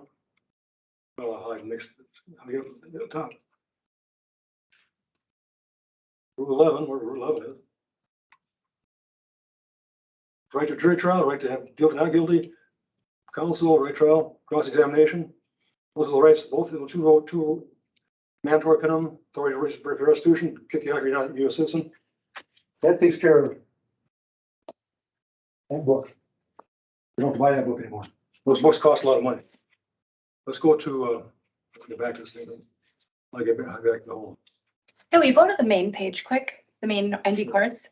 Did you guys know that you can actually watch Supreme Court oral argument online? No. Yeah, so if you go down right here, this little A, it'll take you to the YouTube channel. So I just threw that in, but yeah, you can do You that. can watch past ones too. Yeah, I think they keep them on there for a few days, but yeah. Then there's this, oops, legal resources. North Dakota Century Code. There's this 12.1 right here, the criminal code, that takes care of that book. 39 takes care of the other book. And 40 here is municipal government. 18 municipal judgment. So back to resources, we've limited all this, in these books, for about $400 or $500 every 2 years. You budgeted every $1,000 every 2 years for books. This bench book, you get, bench book is online too, you get it. The bench book is online, but also you get these out. Just plug it in, zip drive. Oh, yeah. So then it's that book. City ordinances, going through the city. What we're doing right around. Time what? We get 25 minutes in. There you go. Good shit. Went to the city attorney's office. Under government services, government, city attorney. Go to ordinances, I'll just go down there. Oh, go right here. go to ordinances. There we go. Just scroll down just because they're down further Oh. on the page. Oh, here, I'm already right, okay. See, these are the ordinances that change, that many changes get passed each year, that book had to be updated all the time. Now I just go here. There's the criminal offenses, disorderly conduct, simple assault, minor possession, theft, whole thing. Well, here's traffic code. What's all this stuff? We have one here, people have junk in their yards, sanitation, get the junkyard cleaned up. This is the stuff that you do that I don't know about. Trees, vegetative zoning, okay, that's all that good stuff. Now I'll get back to where we're supposed to go. So basically, anything you need to know about North Dakota law and Bismarck law is right there. I don't have a link there, but if you want to call contact us, I'll be there. Yeah, absolutely. Those are all those. Room in this building or in the courthouse? It's in the courthouse. You just go through the metal detector and take a right and you're right there. We'll go to her if you want. Her house is right down the hall. Yeah, right over there. So what was that website? What's a little, if you wanted to? NDcourt.gov. North Supreme Court. North Supreme Court. And then just give you the website. Hers is just City of Bismarck, the official website. Yeah. You go to government, down to city attorney, and then. We'll get that, if you want to later, we'll get to. Adequate chairs, technical resources, we talked about technical resources. Access to that, we did that. I'll go over there. Can I ask, what does adequate chairs mean? That's just, it sounds so vague. Well, if you're down in Scranton, North Dakota, it's different than Bismarck, North Dakota. Right. Bismarck, North Dakota has room for 34 people in our room, according to the fire code. We used to, way back when, we used to pack it full with, fill all the chairs up, all those benches up, and 2 rows down both sides and across the back. Start talking, just through. Now we're limited to 4 at one time in COVID. Now we're getting a little more. We're trying to get them up. What is chair, one gavel? It is a full courtroom though. There is a gallery for people to sit and stuff like We that. have a gavel. Sorry, I'm hitting the gavel. There's one of those rules, administrative rules. The rules of court, rule 10.1 something. You're supposed to start court, you see movies all the time, they hear gavel, the judge walks in, we have a rule like that. When somebody in the courtroom, someone happy, supposed to crack a gavel, I get to walk in like a prima donna. I sit down, I get ready to leave, she cracks the gavel, I stand up like prima donna and walk out. They don't like that, but anyway. I have 2 gavels, we must have 2 gavels here. We don't use this one anymore. I was a brand new young judge, sitting on the bench one day. And the bench was the gavel, the little thing that hit the gavel. Next to the gavel was a non-breakable bowl, little dessert bowl from the 60s, with 4 paper clips. I lost my temper. I hit the gavel. I missed the damn thing. I hit the bowl. The bowl went flying and broke. Paper clip went flying and broke. The gavel broke. So I glued the gavel together. I don't use it anymore. I got a bigger gavel. I don't lose my temper anymore either. Can I straight to that? I get up, I walk off, we take a break or something. Is that your personal gavel? Do you get to take it home when you No, retire? I don't, I have 2 more at home for some reason. If people give these to you at home, you know, if they think they learn how to do woodworking, they turn them on the land and give it to them. I should get a 2-pound, 3-pounder. I just don't use it then. Okay, yeah, well. Technical resources. Am I going the wrong way? Oh, no, here we go.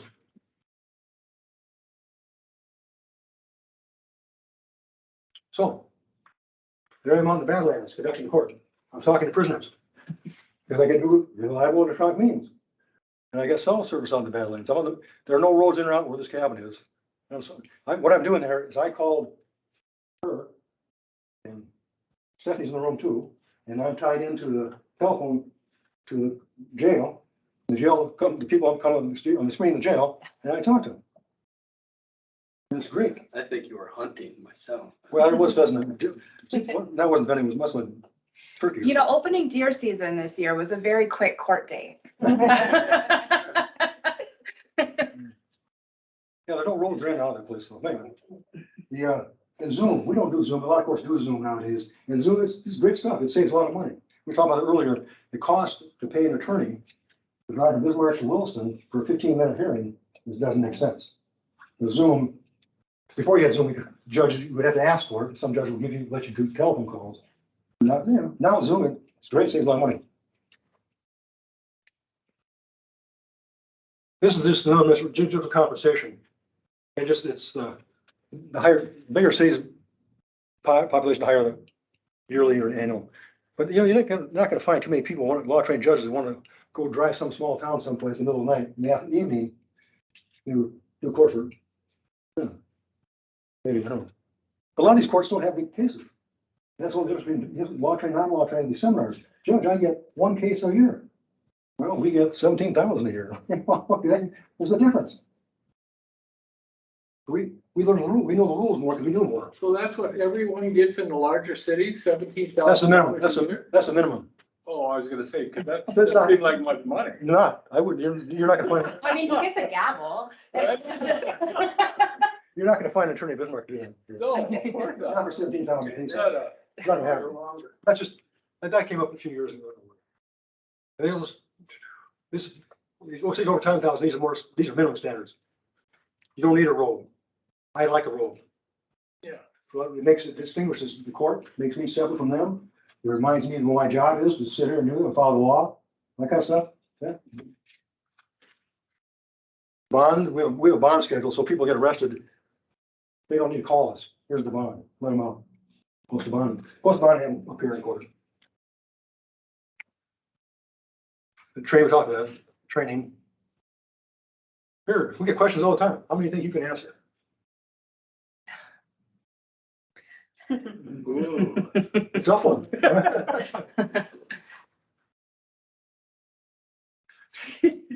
Well, I thought about, it's tough, except that there's such thing as good time. And maybe that question implies good time. And I asked one of the deputies in Burleigh County, good time means you get 1 day for every 6 days you sit. 1 day good time credit. So she wouldn't get credit. I remember that one.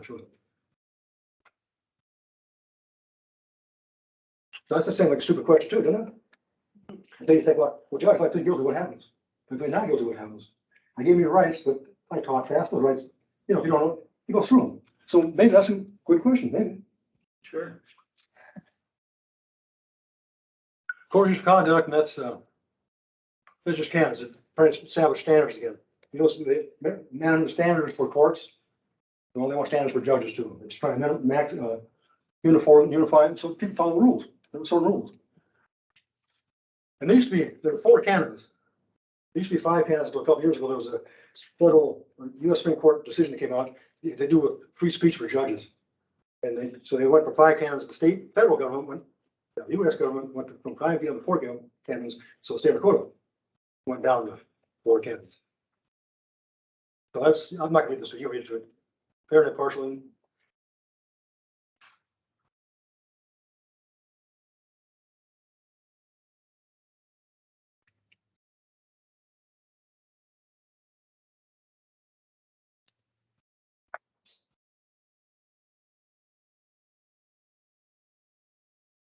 Now, each canon has rules under the canon, and one of the rules are comments, and help you understand the rules. And one of the rule 2.2, impartiality and fairness. An example I use that for is, I have a trial and I have a person over the defendant over here. That's where he sits. He says, well, Judge, I'm gonna lose my driver's license. I won't be able to work. I can't support my family. Can't you change it, reduce that fine somehow? I say, no, I can't. I guess I can't, I can't, if I like you, I'll do it. If I don't like you, I won't do it. I can't do it. I gotta be fair. I don't have the authority to do it anyway. So I have to be fair and impartial to you, I gotta be fair and impartial to her, I gotta be fair and impartial to the clerks, I gotta be fair and impartial to the cop, I gotta be fair and impartial to everybody, throughout the system in this case. And we have that same thing. I mean, we have policy too, so that we are fair when it comes to plea agreements and stuff like that. Although I guess I was told today that I needed to read an Oprah book to learn some compassion when I said I wouldn't drop a charge, but that was a first for But me. her office has authority in prosecutorial discussion to change it. Give the kid a break. Give the 16-year-old kid a break or something, or, whatever. And that happens. And parking tickets, I've seen quite a few parking tickets. If they go to the emergency room and they get put in a hospital for 2 days and get 4 parking tickets, nothing, they have no choice, no control of that. That's exactly what happened to me. I had 5 parking tickets and a tow tag and I had a whole list story for you too. It was true. I got more mileage on that. Do I do it? Yeah. You're much happier. Oh, yes. Yeah. Or you get some people waiting one the other day. He came into court and he got arrested and put in jail. His car got tickets. He had no control of it. There's one of those rules of judicial maximum prudence. One says no man is responsible for which no man can control. We had no control. We're stuck. So if you're on your way to court, you pull over for DUI and end up in jail. Yeah. You don't get a warrant because you didn't show up to court. They get a warrant too. Oh, you do. You have to. We don't know why you got, we don't know why you're up there. Participate in education. Rule Canada 3, Rule 3.7, participate in educational activities. That's what I'm doing tonight. We got excuses too. I'm usually just light them up, okay?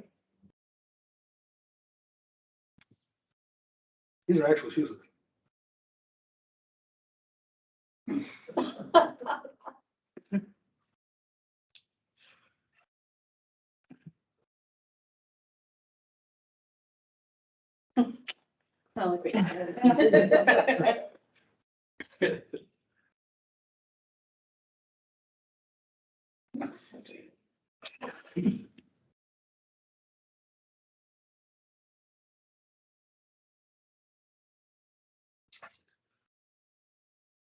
And then the 24/7 is that twice a day breath test. Why'd you fail it?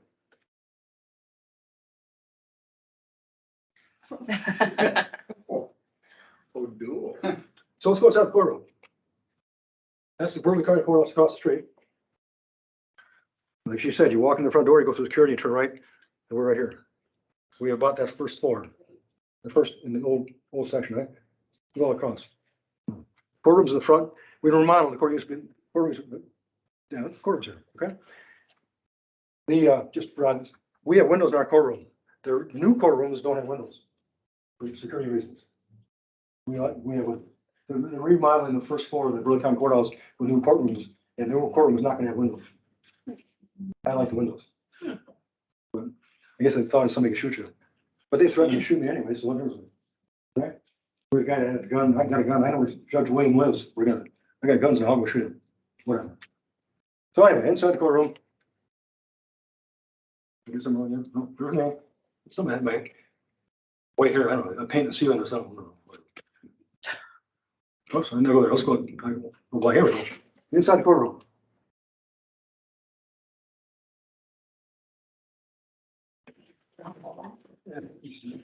This is the courtroom in 1947. You don't see that? 1947. That room.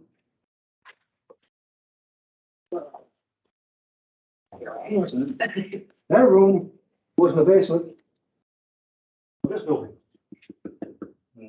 That was the city, that was the fire department down here and the city hall upstairs. And this building was on the alley. There's an alley back here, on the alley going that direction. Okay? Actually, I got too much dog and pony show over here. Then this was the Carnegie, Andrew Carnegie gave money to cities around the country to build libraries about in the early 1800s. He gave the city of Bismarck a $25,000 grant to build this library in 2016. That library was built in 1917. The library. So we had fire department, library, police department. Okay, that was the police department. The police department uses some of the rooms out here and up here too. 1978, 79, they tore this whole thing down, made a parking lot out of it. Gone. So we moved across the street. You hold it? I got it.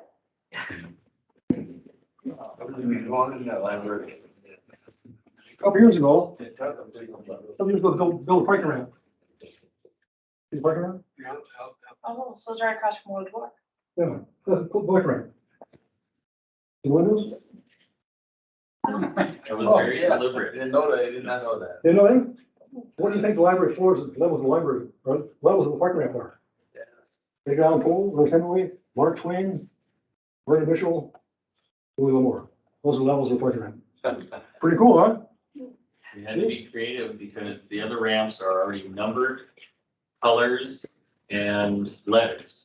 So each level has to have its own unique name, and well, we see a library here, so parking authority came up with options for the levels. Good service lesson. Let's go. This is inside this portal across the street. Okay. You see the part of the railing right here, keep this public back here. This is the prosecutor's desk and that's the defense desk. This is rather neat. I get bored sometimes, so I have to go down and play trucks and cars.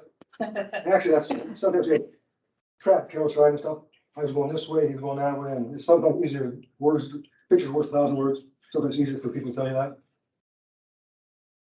This screen, rather than me coming on, you have the right to be silent, you have the right to turning also, with a DVD that gets plugged in here, okay? It's so important to see that. Also, as Stephanie was saying, these cars don't have in-car camera. The cop turns the lights on, camera backs up 30 seconds, starts recording. So drag racing, you see the cars getting off, you know, or stop sign, maybe I did go to the stop sign, you know? It helps, it's a lot easier that way. This screen, it's hard to see, it's a little, the computer screen, so that's the one's tied to the jail.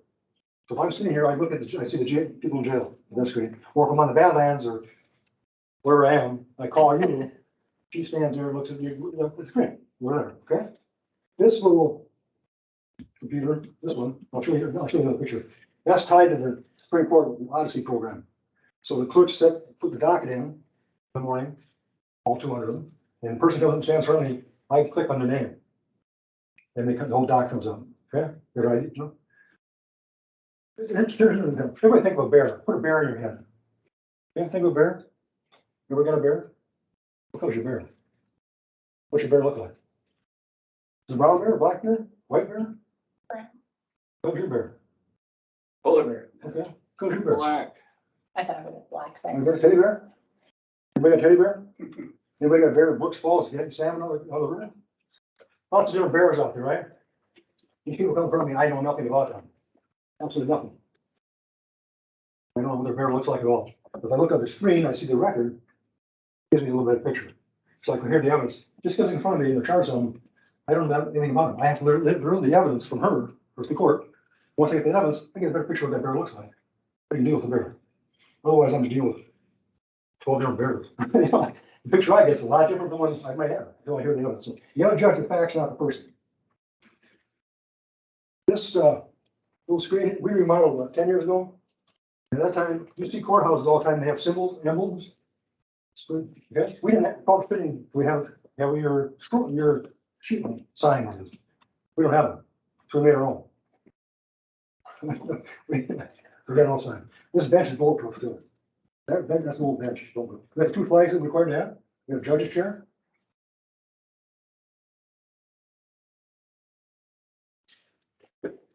This is the jail screen.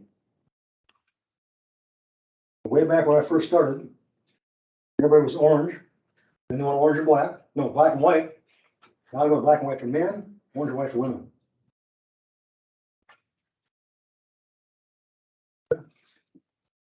And we have, who asked that question?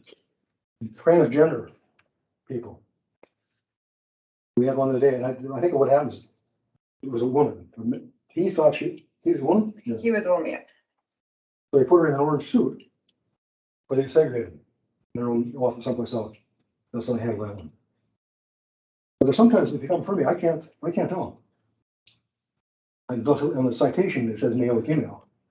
Then I can tell. But I can't tell them, I can't tell. This is the one that tied to the Supreme Court. I can look at that and see what's going on. I can't read it. One of them talks about, and this program goes back to 1991. The Supreme Court, this program goes back 10 minutes or something. But some people come in. They've been there. I've been seeing them since 1991. I've been a municipal judge for 39 years. So some of these people I've been seeing since 1982, but they don't show up till 1991. Okay? Okay. Back in the old days, before the system, we kept a 3x5 index card. That's how we kept track of them. And that was just for Bismarck one. That's all I know. And they come in, a name on it, type the date, the charge, and the penalty. That's what we had. And in 1991, we developed this computer system. The computer system, I didn't do it. It was developed somehow. Early County, Bismarck developed it. It was sold to the Supreme Court. They distributed it, and then they got a new one. It's like. So now we're getting. This is talk about technical resources. You go in the courtroom, go into the courthouse in the foyer. You see two TV screens, one for municipal court, one for district court, and you can find your case on it. Okay. Like the DMV. Yeah, like the DMV. I don't know how to do this. Try it. You can do it on the table. I don't think it'll work. Think it's work? It'll work. Try it out. Try one? Roll. Wanna roll? Yeah. This way we used to do it, okay? That's one day. That was December 13th, 2012. So you'd have to come and find your name to know which courtroom you were in. We taped that on the door. I think we're walking with technology, huh? It's come along. Look at that, but it's clear. So how long does an average case take be heard in your courtroom? I mean, is it like 2 minutes and you're done and you're on to the next one? Or? If there's video, if, you know, how many officers there are, how many witnesses there are, it really depends. You know, plea agreements, right? I mean, it can be 30 seconds in front of the judge, letting, you know, the judge know what our plea agreement is, or I think we've had some go with 40 minutes, you know. Does the officer have to be there? It depends on the case. Yeah. We thinking if every single stop, the officer then had to spend in court. Oh my goodness. That's why we went on speed, the driver's session went to the 1 day. You know, all those cases, they gave the chance to get the license back to 1 day, the simple ones, because they'll come in, get the license back, or they'll talk to her or Julie, and they'll reach an agreement, they get rid of everything. It keeps the cop out of the courtroom on the street. There's also a state law on the 39 that says if a non-criminal traffic offense, the defendant has not requested a hearing, and it comes to the hearing, and the officer's not ready, or the city's not ready, can't go, case must be dismissed. What goes with it? Well, there's sometimes it happens, you know, last minute an officer's sick, but the defendant shows up. What do, you know? So thank you. You're released without bail. If you want the information on the websites, we'll get you.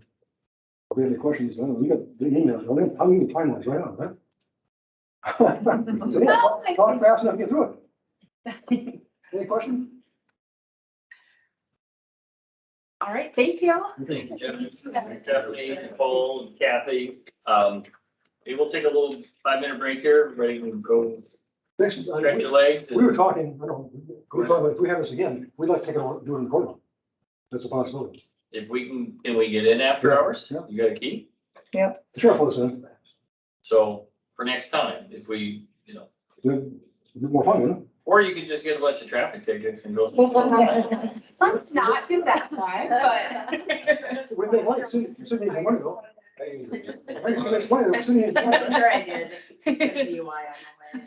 Well, now I know you just slash the officer's tires 20 minutes before the court time so that he can show up. Oh, boy, loophole. Loophole that probably causes other problems. We have those cases, why do you splash the tires? They're jealous. They're a car, I am. So I splash the tires. Here, do you want me to take those? There you go.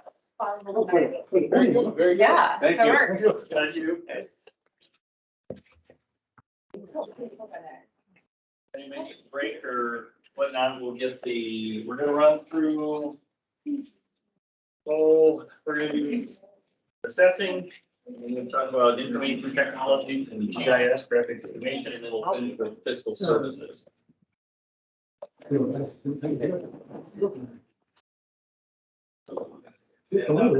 I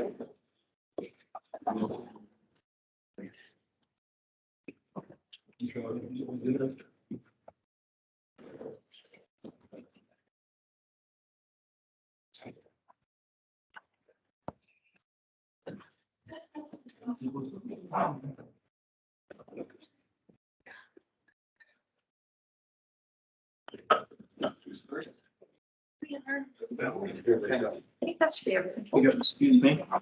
Let's go ahead. We'll change.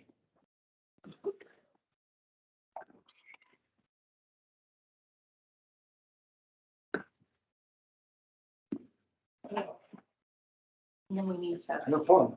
Hey, thanks. No, loose it up now. You did a good job Thank you. getting them prepared for us.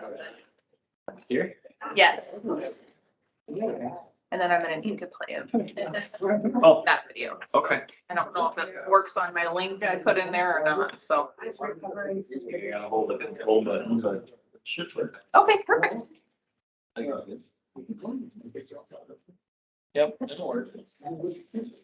We can go. Still sharing our screen. Full screen. Might be able to put that on here. We got 10 in the room total, and so step away for some water and whatnot. Sounds good. How are we doing so far? Good. 2 hours.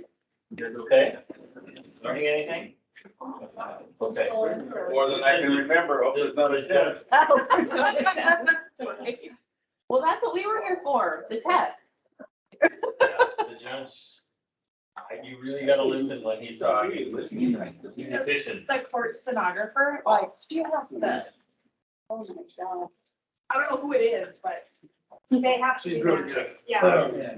Introducing. Sure, she just misses half of what he Right. says. Okay. Well, listen, fast.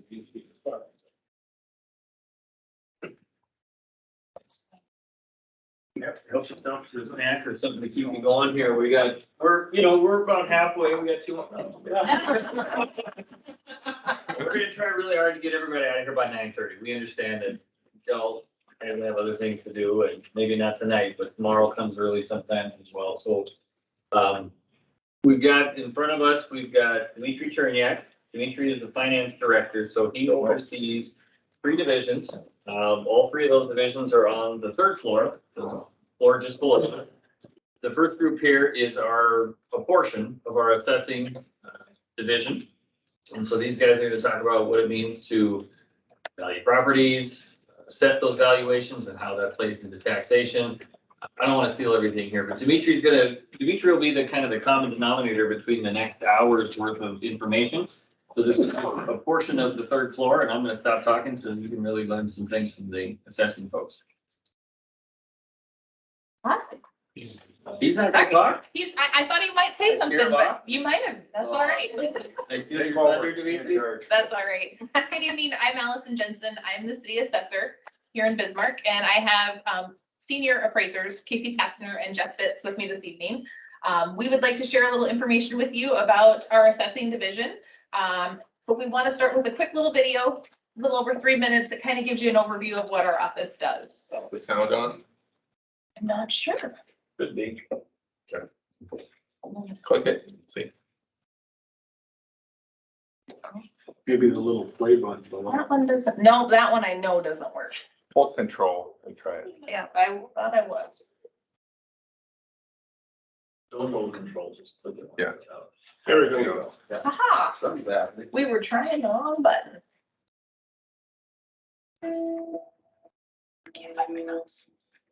So there's a lot of misunderstanding about the role of assessors and how they affect the property tax that homeowners pay.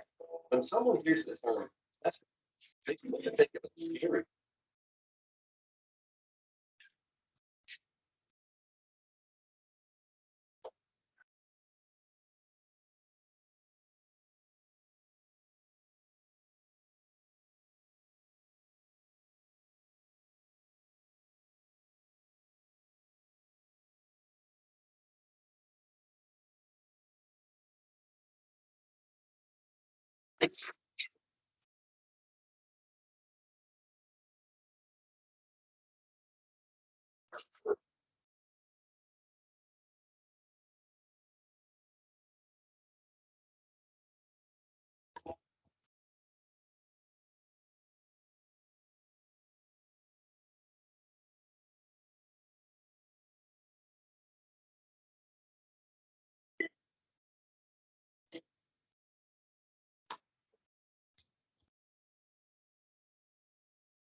All right. Well, a little bit about who we are, and just a quick little side note, that video is available on our website, the city website, if you would like to view that again or share that with someone else. We do have that out there for everyone to view. Assessing is, we have a team of 10 in our office. There's 7 of us that are appraisers, including myself, and then we have 3 front office staff. Our team processes ownership changes, assists taxpayers with questions about their valuations, helps assist them with applications for homestead and veteran credits. We create new parcels when there's a plat filed or a lot modification is made, and we establish valuations for all taxable property within the city of Bismarck. The assessing division uses math appraisal techniques to establish valuations for all taxable properties annually. This is done by discovering, listing, and valuing properties in accordance with North Dakota Century Code and the Office of State Tax Commissioners guidelines. The values we establish are used to calculate property taxes for the various taxing entities, City of Bismarck, the school district, Parks District, just to name a few that we have on here, the county. On this slide here, you'll see some of our statistics from our 2021 valuations. There was a total of a little over 26,000 parcels, taxable parcels within the city of Bismarck for the 2021 assessment year, mainly comprised of residential properties, single family homes, some row houses, condominiums. And for our commercial properties, we have different occupancies like retail, manufacturing, apartments, and hotels as a few examples. The city of Bismarck is also made up of many properties that are exempt from taxation. A few examples would be property owned by the United States, state of North Dakota, city of Bismarck, county of Burleigh, school districts, churches, and other charitable organizations. There's different exemptions that the North Dakota codified law allows. And so there's all kinds of properties that we have to take a look at and try to keep information on and establish valuations for, even if they're not taxable.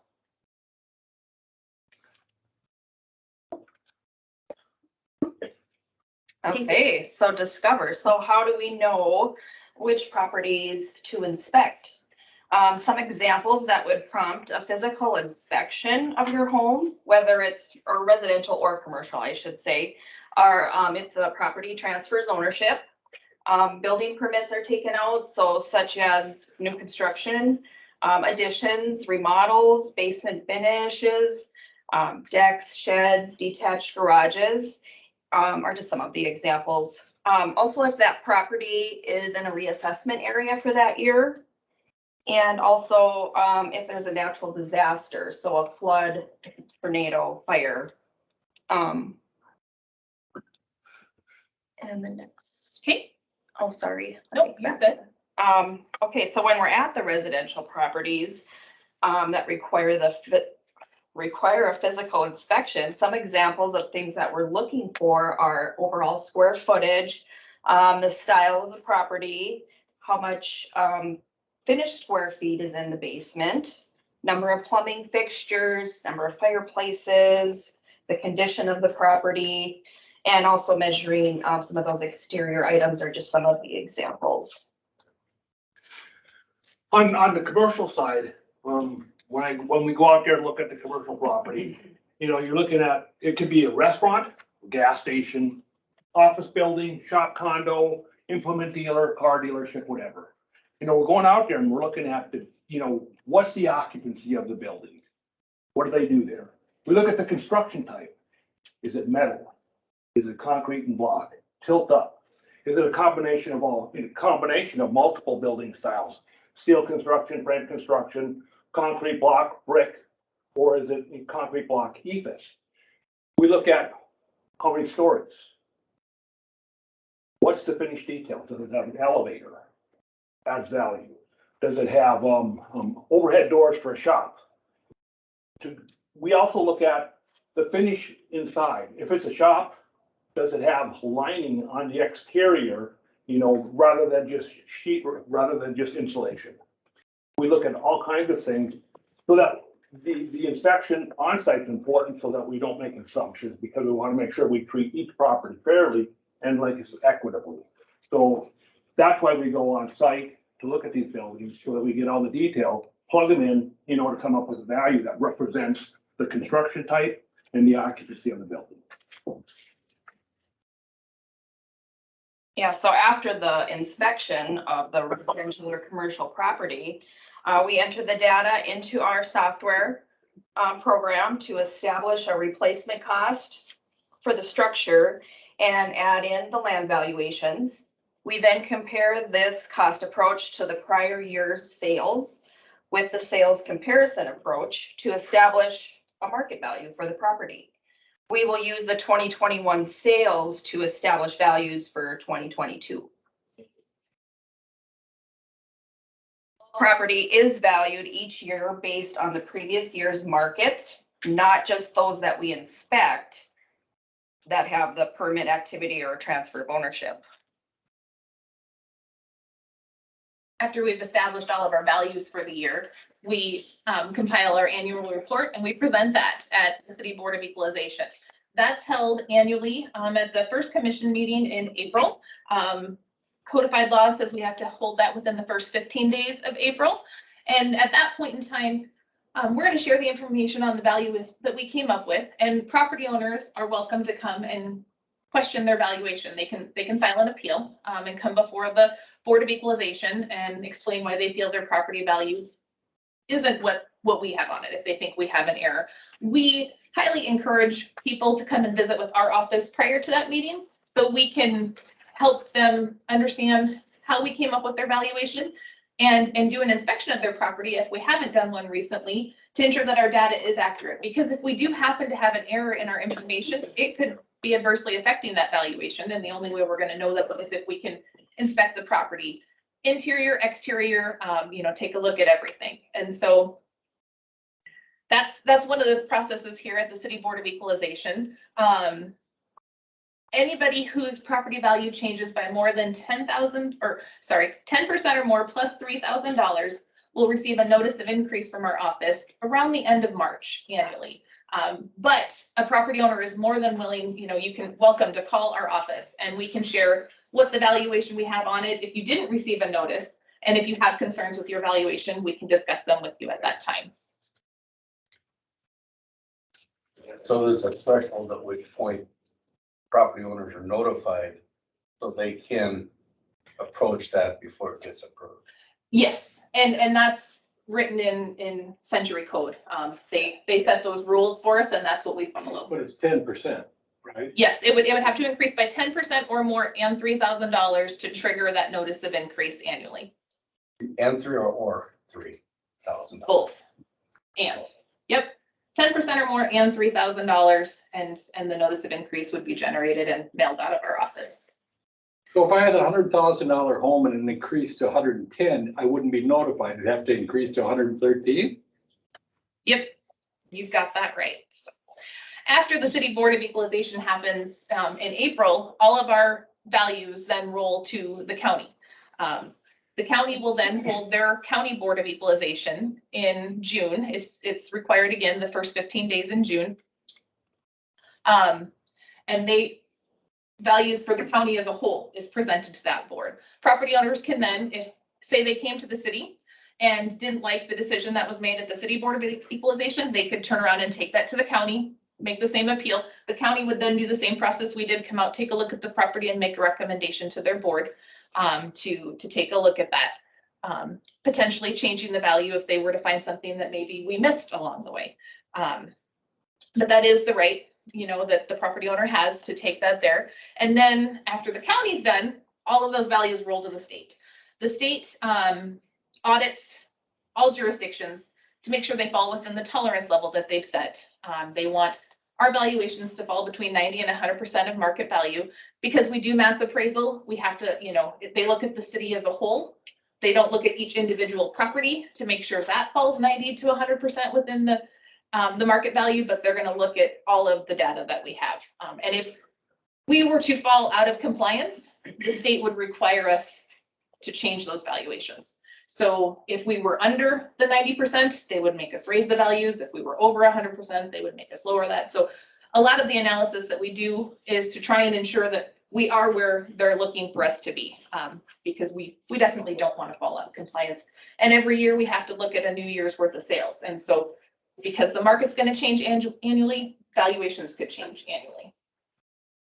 So are utilities exempt or utility discounted? Utility properties are typically centrally assessed by the state, and so that's not anything that we would value on our end.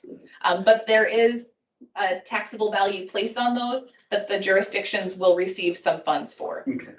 I guess question about the residential is that does the use of the property ever can taken into consideration like commercial does, but only for residential? On the residential side, the use of the building, if it was like I don't know, is that ever? On older style homes, Yes. where it was originally built as a home, can be, the occupancy can change to commercial from residential if it's being used for commercial purposes or for retail establishment. Okay. And then of the three, the costs, the sales and the income is, as far as the valuation, is it mainly cost that's there? I mean, how many people choose the income approach? Probably the ones that are not making a whole lot of money off that commercial parcel. You know, you may want to take. Sure. When we utilize the income approach, it really depends on how much data that we have available to us. We're not going to look at the individual income for that property itself. We're going to use hotels as an example. If a hotel property owner comes in and says, well, you know, I'm not making the income that I think I should make on this property, so you have me valued too high. Well, we're going to have to look at all the hotels in our jurisdiction and find the market rates for our income and expenses, because we're setting values across the board. We're using mass appraisal techniques. And so with that, to be equitable to everybody, we're trying to find what the market is telling us for those. We don't have a lot of data currently to utilize the income approach on every commercial occupancy. We're working on that. That's something we've started this year, is trying to gather we started with hotels and apartment buildings to try and get that stuff so we can start building our database and have the information available to compare all three of those approaches. Because if we're doing everything right and we've got good data on all of this stuff, all the approaches should really come up with about the same value. They should support each other. But if we have that income and we're finding we're out of whack one way or another, it gives us another tool to dig in with and try to figure out, did we mess up with something else along the way? I have a question. Yeah. You're saying a residential, you look at essentially comps and you look at cost. Mm-hmm. Is one weighted more than the other? The reason I ask that question is it's theoretically possible if the market dropped, your valuation go down, but if the cost of construction less depreciation doesn't go down, are you weighting it to cost more than this market? I think we use those sales, that market, to help us adjust our cost table, based on what the new construction costs are that's shown in our sales. And we can compare that with local costs for things. And then the market should support that. And so we have different market areas throughout the city where, we're gonna have to adjust those values because not everybody wants to live in the same location, and certain areas, you know, bring a little bit more on the open market, so. But yeah, we would definitely have to adjust the cost some if the market were to decrease as well. Well, I guess I still don't understand that, because the way I understand it, if the cost goes up 10% to build that house. They should be able to get 10% more on the open market, but if people aren't willing to pay that much, then, you know, we do have to look at both of those options and set values accordingly. I have one other question. How do we end up with property within the city limits that's county? The county does own certain properties. The one right across the street here, the county happens to own that. I believe it's the Provident building right here. It's one that they own. Corner of 43rd and Washington, if I understand correctly, there was two pieces of property that were county for a long time until about a year. Are you talking about annexation? Yeah, that's different. So it's not county owned, it's outside city limits. So we only annex properties when property owners request us to annex properties. And when we annex, what that really means is we are able to provide services, primarily water, sewer, police and fire protection. Landowners that are in the development phase don't always want to develop their raw land or don't want to annex their raw land, because then they have to start paying city tax on top of the county and the schools. So it's kind of a game that we play, that until they're ready to annex, until they're ready to develop, they leave it in the county and they pay a lesser tax. So even though a total street improvement, Washington Street was done, they weren't charged because they didn't want to be annexed? Those costs were held in abeyance. Okay. When we get to that, Dimitri can talk about that, and we'll probably hit that again when we get to engineering. What that means when it says held in abeyance, what we're really doing is we spread that cost evenly across all properties.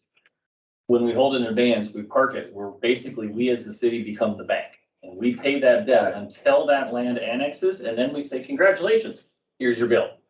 Didn't know that. Good. Oh, yeah. So if I wanted to start a church or some other nonprofit, if I buy the building and the land or construct a building, it would be tax exempt. You would have to be able to prove that you're a church, you're using it for those purposes. And that's all laid out in Century Code. Sure. And then we have an application that you would receive every year that you would have to fill out and turn back in. And as long as you met the requirements, the property could be exempt and classified as a church. Building. That would not be tax exempt. No, you're correct. If you were to be an exempt entity and you rent it out to someone who's taxable, then that portion of the structure would become taxable and there would be a value in tax So we always generated. think, commonly think about it as churches, but it's other nonprofit organizations also are tax exempt. There are certain nonprofits that would qualify, yes. But maybe just to touch on that a little bit, John. So the city of Bismarck owns, for example, the Parkade, which is the mixed use building just south of here. It's the white building. It's the original parking ramp that was built in 1969. Within that space, we rent property to Red Wing, to Alchemist Tattoo, to Stanford, to Thrifty White. We pay tax on those spaces because we are generating revenue from those businesses within. This building, we don't pay tax on this building. There's no value on this building because it's 100% government use. But that one, because it does have private businesses, we do pay a tax. Fair enough. Yeah. What if that is running a home business or like a daycare, or let's say you have a business that you run out of homes, that it can any effect on valuation?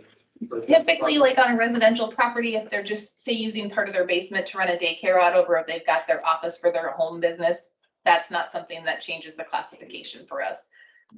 Because they are running a business and they are able to deduct things and, Sure, and I can see that, but they're getting around something like it. It's very minimal difference in the taxable value.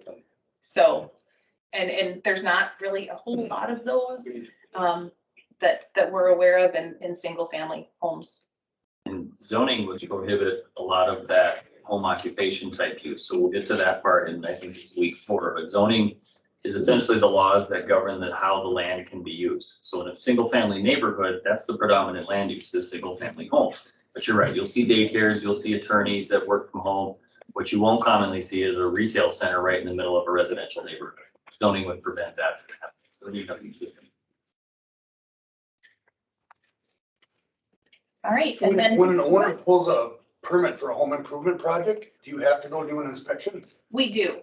We go and review those, or we try to anyways. We can't always connect with the property owner and get inside. And so based on what the permit tells us, we might have to adjust the value, make an assumption and adjust the value accordingly. We do our best to contact everybody. We'll leave door hangers on the doors when we're there. If we do have some sort of phone number, we can give a call and just try to verify that information, because our value is only as good as the data we have. And so if we can have accurate data on everybody's property, everybody's paying their fair share of the taxes. So my wife wants new countertops. I'm gonna tell you guys. You don't need a permit for new countertops. What's the threshold? Well, that's a different. That's a department than different us, department. Community development will handle the permit information and probably can answer to you what they do require those permits to be pulled for. And then they determine whether to send it to you. It's in a database that we will pull that information from. And then if it's something that is going to affect the valuation of the property, we're definitely gonna go out and take a look. So. And then you also look when a property changes hands, kind of thing? Yes, if a property sells, we try to review the property at that time as well, just to make sure that the data we had was accurate and that reflects what actually sold. We would hate to, be thinking, okay, well, you paid 300,000 for this house with an unfinished basement when it really had a finished basement at the time of the sale. And so we don't want to be thinking that, oh, well, if you finish your basement, you would sell it for more than that. Well, it had a finished basement. So there's just different things that we're going to take a look at to verify. So we're not using those sales to set a valuation that's going to provide some inequity to everybody else. So do you sometimes catch people then that didn't, they finished the basement themselves, never got a permit, they sold the house, you find out it's finished? What do you do with those people? Do you penalize them or? We just adjust their value for the next year. That's what we do. I don't know that. We don't have that authority, but. Yeah, we don't have any authority to punish them for not taking the permit out. Our office wouldn't. If we take out a permit and don't do the work, you're gonna get taxed for that. If we can't verify that you didn't do it, yes, Yes, absolutely, and that's happened before, unfortunately. I agree with that, absolutely. Yep. I'm just saying, Yeah. Would rather not, So but. if I'm selling my house, do you come to me, the current owner?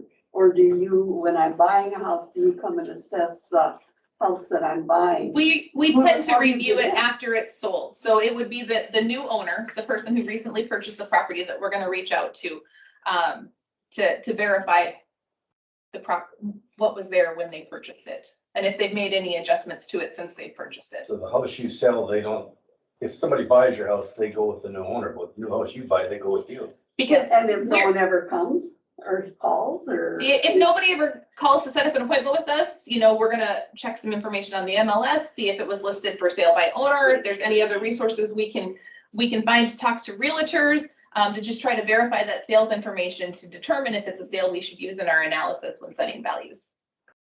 On your April 15th meeting, how nasty do the people get? Have you gotten bananas thrown at you or? No, never had a banana thrown at me, but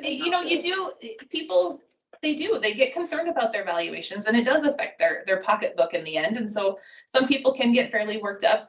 Typically, I haven't seen that happen at too many meetings. I've been in the assessment field for just around 19 years now. And you do get some people that are fairly upset, but typically if they come and talk to us and ask some questions, It's just, they need education. we or can understanding. explain our process and they feel a little bit more comfortable with it. They might not always like the answer, but at least they've got some sort of understanding as to what we do. Yeah, and I think they have to understand, they don't change the tax rate. Nope. They just change Taxes the never value. 100% anyways, your house is. The city commission that makes the mill levy adjustment on their budget. That is correct. Yep.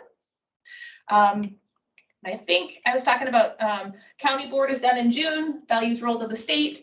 That's in August, annually. They hold a state board of equalization. They determine if everybody's within compliance, if anybody's appealing there, they do their own review, just like we would do and the county would do if a property owner were to take it to that level. So the county has their own set of assessors every year. Yes, yep. So it's not like you reviewing your work. Right, yep. It's a whole new office that takes a look at that, and then the state tax commissioner's office has their own people that'll review that as well. So, yes. And then they'll certify our values, and that's what the taxing entities will use when setting their budgets, is those certified values that we get from the state board, and that Doesn't work the other way around, kind of. Seems to me the two things that are driving valuation of property, what people are paying for houses. If people are paying more for houses, it's driving up everything's. It's value of the property, and then also the entity, like the city or whatever, if they have a budget that they're trying to meet.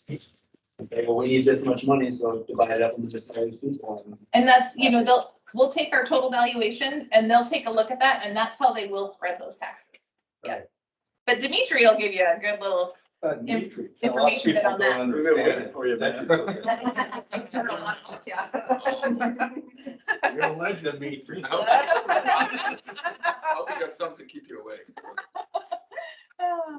All right, there are just here, I'm gonna have Casey and Jeff pass these out real quick. We've just got some information packets on the property tax credits, their state programs. The first one is the homestead property tax credit, and it's 65 years of age or older, for an individual with permanent or total disability. And there's just some information on that. It might be beneficial to you or someone you know at some point. The other option is for the disabled veterans credits that they have. You have to be honorably discharged or retired from the service with a 50% or greater disability through the service, and that's how that program works there. And then we had a few century codes listed here, talking about property subject to taxation. Our annual assessment date is February 1st every year, so that's whatever that property is like as of February 1st is what we're going to look at when we set our final valuations. We have to value at true and full value.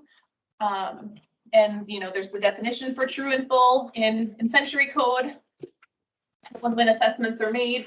Well, February 1st might be our assessment date, but it's those prior 12 months that we utilize, our inspections and the data and all those sales that come in to set those values.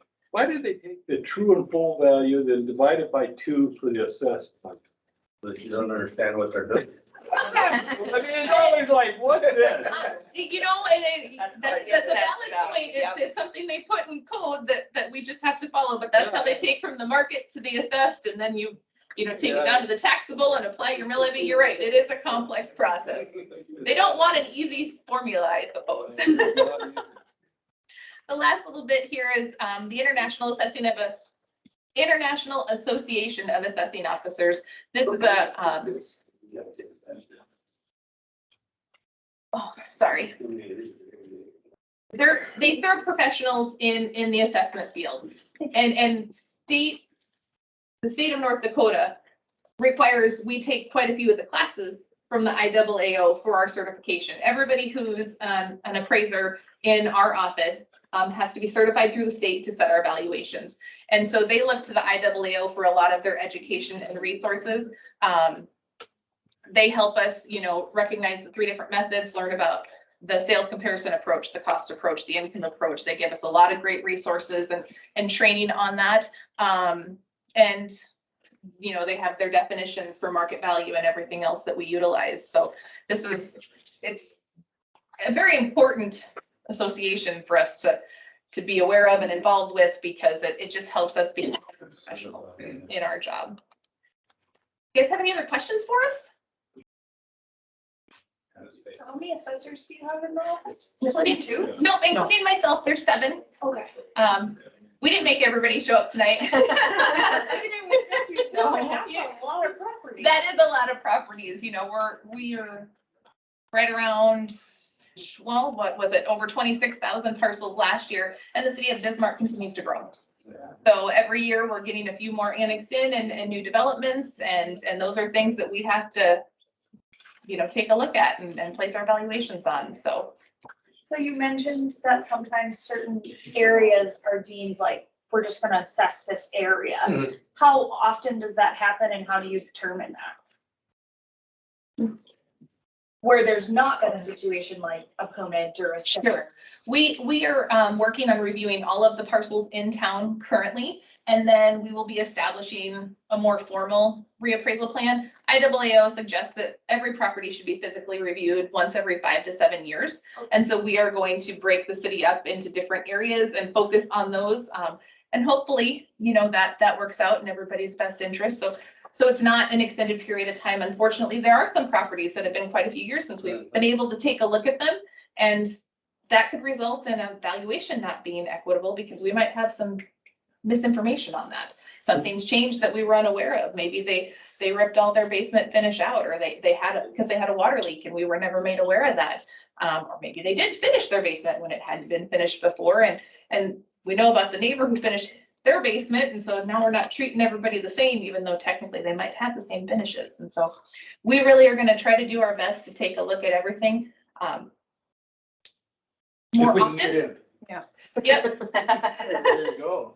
Yeah. Well, what about the COVID thing? I got a letter a year and a half ago or so, right in the thick of the COVID. And it was like, call you up, and I thought, wow, it's COVID and really concerned about it. Yeah. And I blew it off, but, did that set you back? Well, no, unfortunately for the ones we couldn't review one way or another during COVID, we probably had to make some assumptions on some of those properties. So maybe we didn't know. Some we did over the phone. Some people were more comfortable over the phone, and then we just said, you know, you can call back later when you feel more comfortable or when numbers slow down. So there was some leniency there too. We've had some instances where we've made an assumption and the property owner has called us up after the fact and let us in, and we found, okay, well, what our assumption was wrong, and so we have to make an adjustment with that, and there's a process for that as well. So. Do you get any outright refusals? Is that? Yes. Oh, yeah. Absolutely. We probably get more refusals by people just not returning a call, you know, than the people who will actually call up and tell us no. But some people will call and try to ask a few questions, understand the situation, and still refuse, and that's their right. But then ultimately there might be assumptions we have to make that could be wrong. So I got a letter saying like, oh, your property value changed or whatever, and I didn't read it, my husband read it, but it said something like, because of changes to your house, and we haven't done any changes. Like, if I called you, would you be like, oh, well, we thought you did this? It might have been, we had to assume maybe basement finish on a property. And so that would be coded in our system as a change, that if you hadn't actually made that, then it's definitely something we should probably review. Without getting into steering or blockbusting or, does City of Bismarck track like the hot spots, the up and coming areas, or like this area is coming back is that's getting assessed over and above the normal certain percentage or something like that? When we analyze our data every year, we look at all the different little market areas we have throughout the city, and some valuations will have to go up because they're becoming more popular. People are willing to pay more in that area. And then we would have the same. If people are paying less in certain areas, well, we're going to have to lower those values in that area because the market's not as strong in that area this year as it was last year or 3 years ago or whatever it happened to be. And so we will have values fluctuate both directions every single year. Is that an opinion then, or is it just based on? We're using those sales, and if we don't have enough in that area within. But I'm like, if I were to call you up, if you ever could say, I'm like, hey, I said, hey, where's a place to buy a house right now? What's the up and coming market, or what's the depleted price? We're looking at the information after it's sold. I don't know that, you know, we're not like a real estate agent who's very aware of what's currently listed in certain areas. We base our information off of an actual sales price, not a listing price. And so I don't know if we'd have the answer you're searching for necessarily, but yeah, we can definitely share information about the different neighborhoods and what we are seeing happen. So. Valuation's public resource, like, could I look up what my neighbor's Yes. valuation? Sure. Absolutely. The next person will show you how to do that. Oh, yes, all of our data then rolls into our GIS map, and Daryl's gonna share a little bit about that. I don't have a question, but I would like to thank you personally. We were on the phone here probably a month ago, Okay. and I really appreciate the feedback you gave me and the training you gave me with the phone and an understanding of how that all came together, particularly that cost piece. Sure. And I have to say, you're very customer focused, and I thank you for that. Thank you. I appreciate that, and we're happy to help. I have business cards I can share if you guys ever have a question. You know, you want to pass some of these around. You can call our office at any time. We're happy to talk to you about the process, your valuation, any of that. So. They're located third floor. So you took the stairs, you walk right past them. We've got a little reception area there where you can find a staff person, and chances are some of the assessors will be out in the field. Yep. But there will be office staff that are here. And so if they don't have your answer for your question, they'll have to follow up. We will definitely be giving you a call back if we're not there to, because we do try to get out in the field whenever it's nice, especially this time of year. We've got to finish up our work for February 1st. So thank you very much. Thank you. Thank you.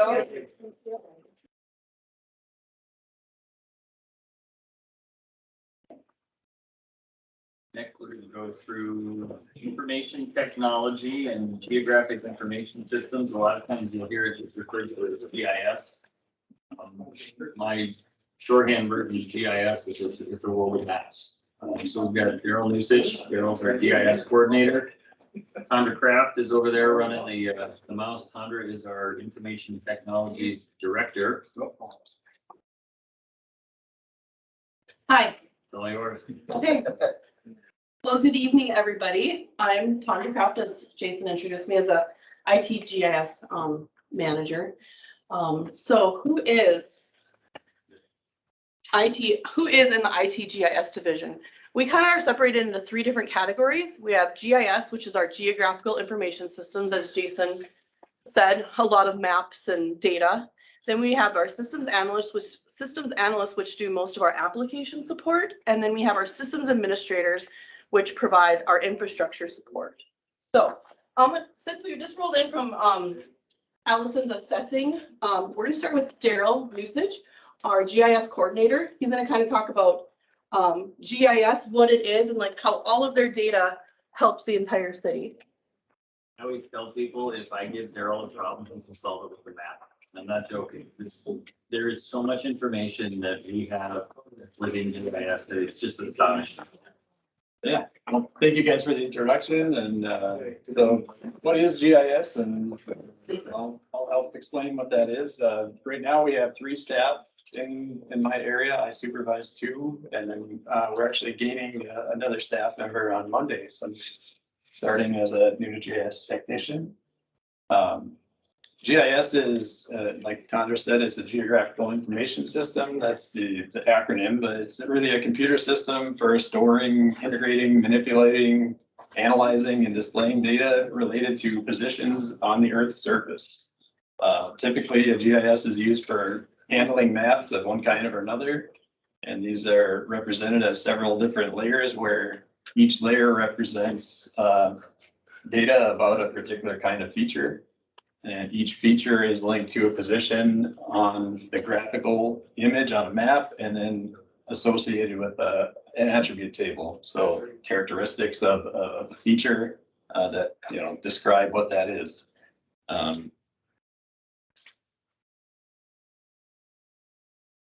How does the city use GIS? You're probably going to see a lot of different examples of this over the course of your Citizen Academy. Asset inventory and management is something that we've started using more and more in the last few years. Public Works especially has been using it to capture information about every time they inspect a hydrant or every time that they do maintenance on any of their assets. And it's really useful information so that information gets into other systems like you'll hear about computer aided dispatch. So when that hydrant is inspected, is it is it out of order for some reason? Then the computer aided dispatch, the first responder will know, is that hydrant out of order? You'll hear a little bit about Track It, our community development permitting, licensing and inspection system. You'll hear probably a little bit from engineering down the road about street and utility project planning, community planning, community development department uses GIS a lot. And then community engagement and outreach, mobile data collection. We're getting more and more into that, especially as, you know, there's a lot of different smart devices out there now, iPads and, you know, phones. We constantly collect information. It's not just my staff, it's public works staff, especially, that are out there constantly updating all of the information. And you'll see an example of an operations dashboard so that all of that information kind of gets displayed in interactive fashion. And then the computer aided dispatch, like I mentioned. And GIS can quickly answer questions like how many miles of streets are there in the city? How many streetlight poles does the city maintain?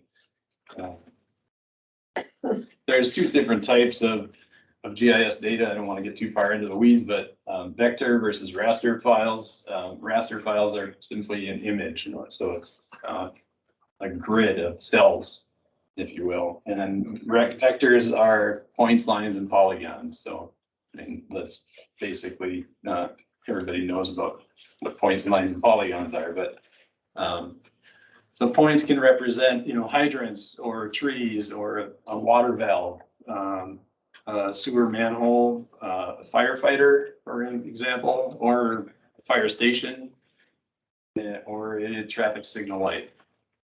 And then, like I mentioned, it's hard to see here, but this is the attribute table. So every feature has distinct characteristics for it, you know, like the hydrant, what type of manufacturer is it? When was it installed?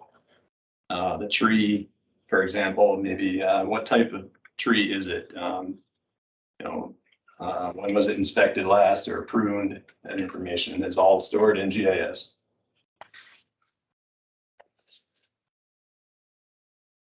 So raster files, like I said, it's basically an image.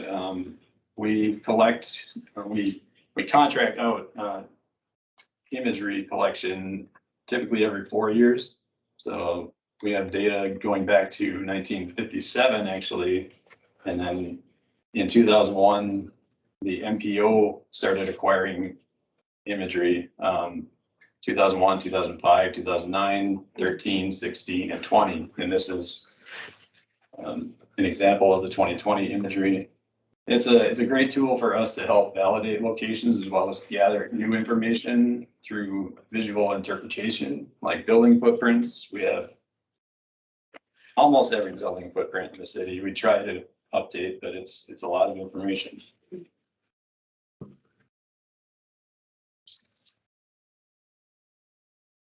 Another type, like I mentioned, this is the 1957 to 62 statewide aerial photography.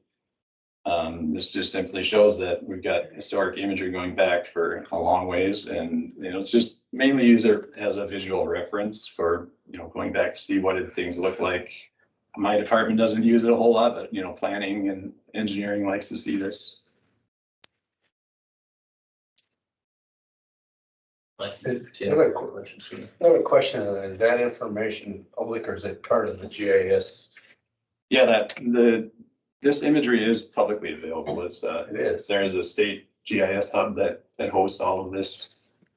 We have some of this imagery. I don't know if it's part of Daryl's presentation here, but we have a tremendous map gallery on the city's homepage. There's a quick link to it. Is that? Yeah, I'll get to that. I'll get to that toward the end. Yeah, there's a really nice piece of show and tell on our website if you like this type of stuff. Yeah, one of those is actually a comparison where you can kind of slide back and forth between looking at what it looked like in 1957 versus the 2020 imagery. And you can kind of tell, like, they had to like stitch the data kind of back in the day to get everything to align. This was actually done stitching things together back in, The imagery was gathered in 1957. I'm not sure exactly when it was put into GIS, but Was it gathered with a plane or a satellite, or how, do you know? Back then, This was technology? gathered from a plane. That's what I thought. The next example is another type of a raster file, is a digital elevation model. This was actually gathered from a cooperation between our GIS staff and engineering. We have a drone that we use mainly to gather information about current construction projects and landfill activity. And what a digital elevation model is, it's just a representation of elevation, and then we display that using a color ramp.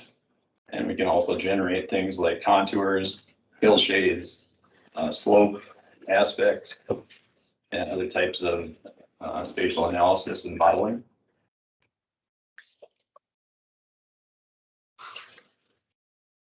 And then going back to what we heard earlier from Allison, this is actually looking at our SQL database of what assessing has. And this is kind of a boring view of, looking at attributes. So what we do is we take the common property ID and we manage that in GIS so that we can, make a nice looking map. So that this is an example of our parcel map that's out on the website. So anyone can look up a property and look up the information about it.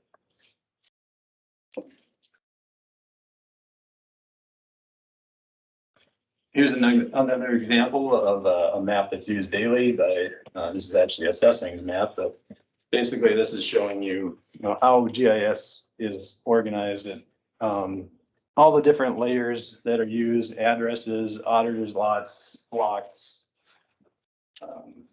zoning districts. The zoning districts are actually symbolized, by color. So that helps understand what they're looking at.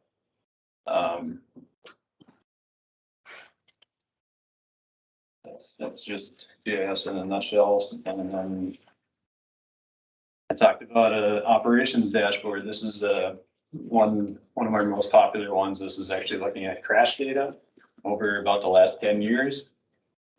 And everything in this dashboard is actually interactive. So if you selected just the rear end collision, everything would automatically filter based on that selection. All these other widgets and everything like that would update automatically. It's pretty awesome.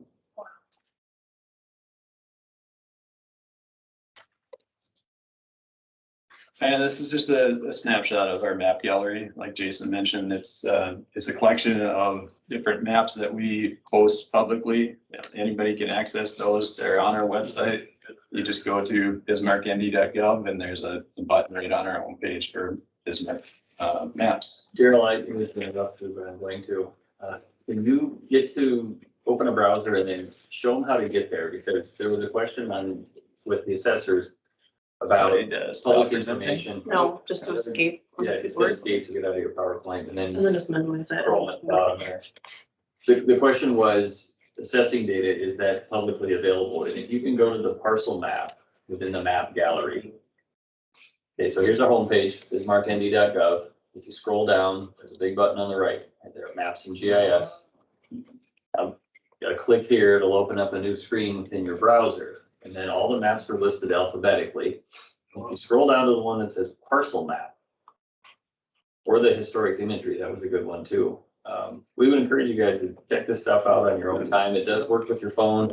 Chrome works best for our website, but so within this parcel map, Daryl can click on any of these parcels and you'll see parcel number, the property address, the name of the subdivision, who owns it, the legal description. So it's the lot and the block. Right there you see it's lot 1, block 12, Nagel's 5th edition. There's the owner's name, there's their address. And if you keep scrolling down, you get into the zoning, you get into the lot size, you get into the total square footage, the year it was built. There's even a picture of the house, and then there's a valuation. And there's also a link where you can go to the Burley County website and see the tax form. This is all public information. You can check out what your neighbors are up to. You can see your own house, and it's just part of transparency. certain information does have to be, I'm sorry. We had a question. So what if I wanted to know, like, say up in the northwest part of town, there's a lot of those ravines and stuff, and if you wanna know who owns the property of that? There's a good chance those ravines are outside city limits, so they haven't been annexed yet, so then you'd have to go to Burley County's GIS page, and they have a very similar system. Burley County is all of the entire county, so not just city properties, but then those large tracts of land that are undeveloped. You can click on all of them and it'll tell you who owns it, where they live. Doesn't give you the phone number, but there's a lot of information in there too. So if that's housed differently, it's through Burley County. Similar database when you get to some of that state level data, and there's a lot of sharing of information that way, but that's separate from what we do here. Is the ownership information tied to the registered deeds? It's tied to the property owner. Property owner? Yep. Yep, so if it's a rental, we can often tell when it's a rental property because the mailing address and the owner's address are not the same. That's a good indication for us that that's a rental property or a multi-tenant building, for example, a strip mall or something that's gonna have one owner listed. It's not gonna have the tenants, it's just gonna have the owner of the property. The registered deeds is part of the county. Correct. Yeah. Yep.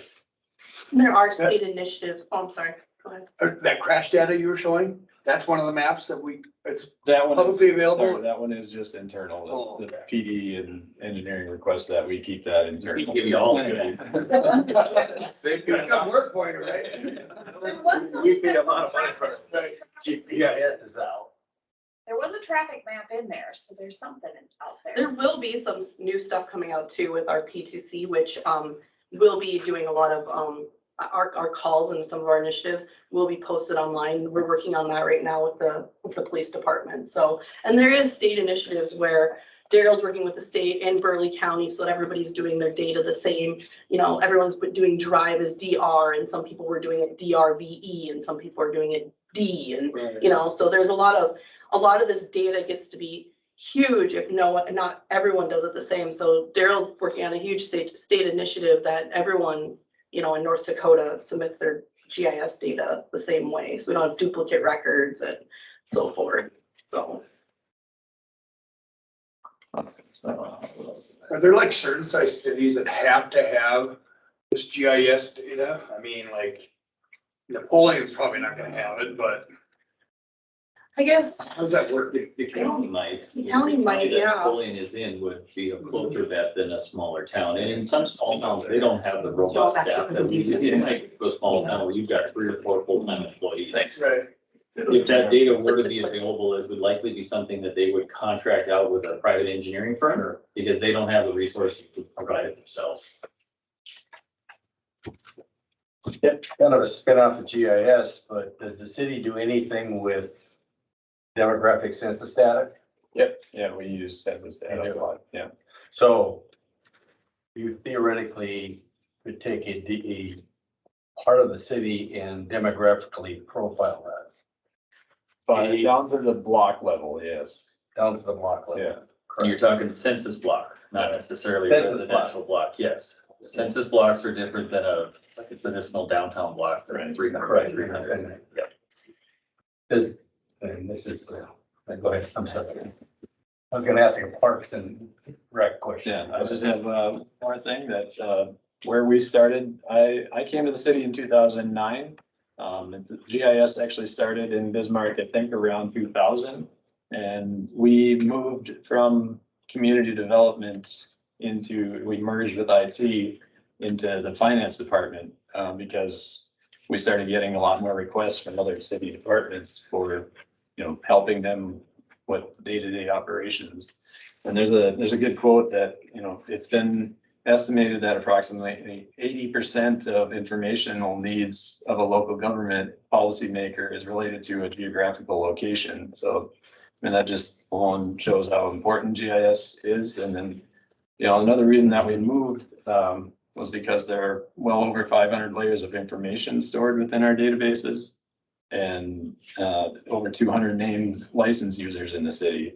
So just managing all of that content and keeping everything backed up and up to date, all of the software up to date, and all of the various licenses that we have. It's just a no-brainer to be right there partnered with IT. Let me just jump in here. So that that quote there, that's statement over 200 named licensed users in the city. So if I understand that right, Daryl, that means there's 200 city employees of the 650 that generally have access and use GIS regularly. Yeah. So almost a third of our staff has their hands on this software on a regular basis because it's that critical to the work that we do. Yeah. Sure. Maybe. Back over to you. Okay, I'll kind of get into a little bit more of the GIS data too and how many departments it does reach. It's probably easier to list the departments that don't rely on GIS than it is to list the ones that do. HR, HR might be one, library maybe, but even the attorney's office. The event center. Yep. Oh, yeah, that's a. Of the 15 city departments, 12 of them are using GIS. Okay, I will dive in now to the other half of our division, the information technology division. So we just have this funny little video here quick. Or not. I guess we won't have a funny little video. Yeah, I can do an impression. So, right, it's just always asking people, you know, have you rebooted your PC? We get a lot of phone calls. So who's who of the ITGIS division? We just heard from Daryl. We are the gurus and nerds and the techies of the city. Starting with Daryl here, the GIS coordinator that leads our GIS team. He manages all the data, which is, as you guys can see, the backbone of our city and is integrated into many of our daily applications we use. Next, we have our systems analysts. They focus primarily on application and data support, like I had stated before. And then lastly, our systems administrators. Their primary function is to keep our infrastructure up to date, secure, and then they also perform our desktop support. So who do we support? We support approximately 700 workstations, 55 servers, and numerous applications across the city. We have about 900 users across 16 departments. We also do contract support for Burleigh County, which is in the basement. We also do contract support for the state's attorney's office, and then their human resources division, and also their engineering department downstairs. So we also then help emergency services, which expands into the Mandan PD, Metro Ambulance, and rural fire. There are many items we support, such as iPhones, iPads, applications, workstations, printers, servers, scanners, and some users in our field have computers, iPads, and some might even have a cell phone to complete all their job requirements. Here is just a large list of some of the vendors that we work with each day. One of our largest vendors is Central Square. That software actually manages our licensing and permitting. And then we also have Aruba, which is owned by Hewlett Packard now, which manages our city's Wi-Fi systems.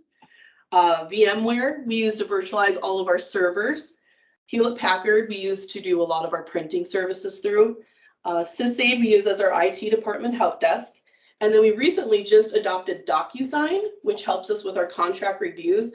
It actually eliminated a lot of paper being shuffled across lots of desks, and things in business get done a lot faster and more efficient with that. And then we also use a lot of Microsoft Office products such as Daryl showed you, SQL Server, which houses tons of databases, which manages his data, permitting data, 911 data, all kinds of data that the city uses.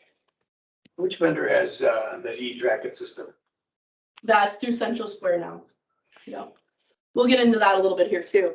Our systems analysts here, they support all of our applications. In the past, we actually used to do a lot of our applications in-house, but some of these applications and how the city has grown has gotten so big and complex that we've had to implement new features and integrations and upgrades. We have a few in-house applications that we've created, but most of them have had to go to some of the big box applications. Hard to see the TV on there. As you can tell, there's New World that does some of our financial systems, human resources, and utility billing. There's some custom applications we've created for special assessments. And then, like I said, DocuSign, Allison and her CamaVision. And then we also have emergency services with our CAD and our One Solution. This is just a very small list of some of the applications we support. So part of a systems analyst job is staying up to date on new technology, patching, upgrades, end user training, troubleshooting, integrations, data conversion, and automation, making like daily and weekly and monthly tasks easier. It also helps for maintaining grants and federal aid. And then also, we also have to look at the future and that some of the software at some point in time goes end of life. Or as we've seen through COVID, a lot of the big box software applications are being bought out by larger people or they're buckling. So it's made it interesting for daily business to know what's going on sometimes. One of our bigger applications, as you wanted to mention before, Track It, that demands a lot of our support. Central Square now has that application. It's our land records management system that integrates with GIS. It supports permitting and licensing, and as well as allowing our citizens to use the online portal for applications. So builders and stuff can submit building permits and stuff online.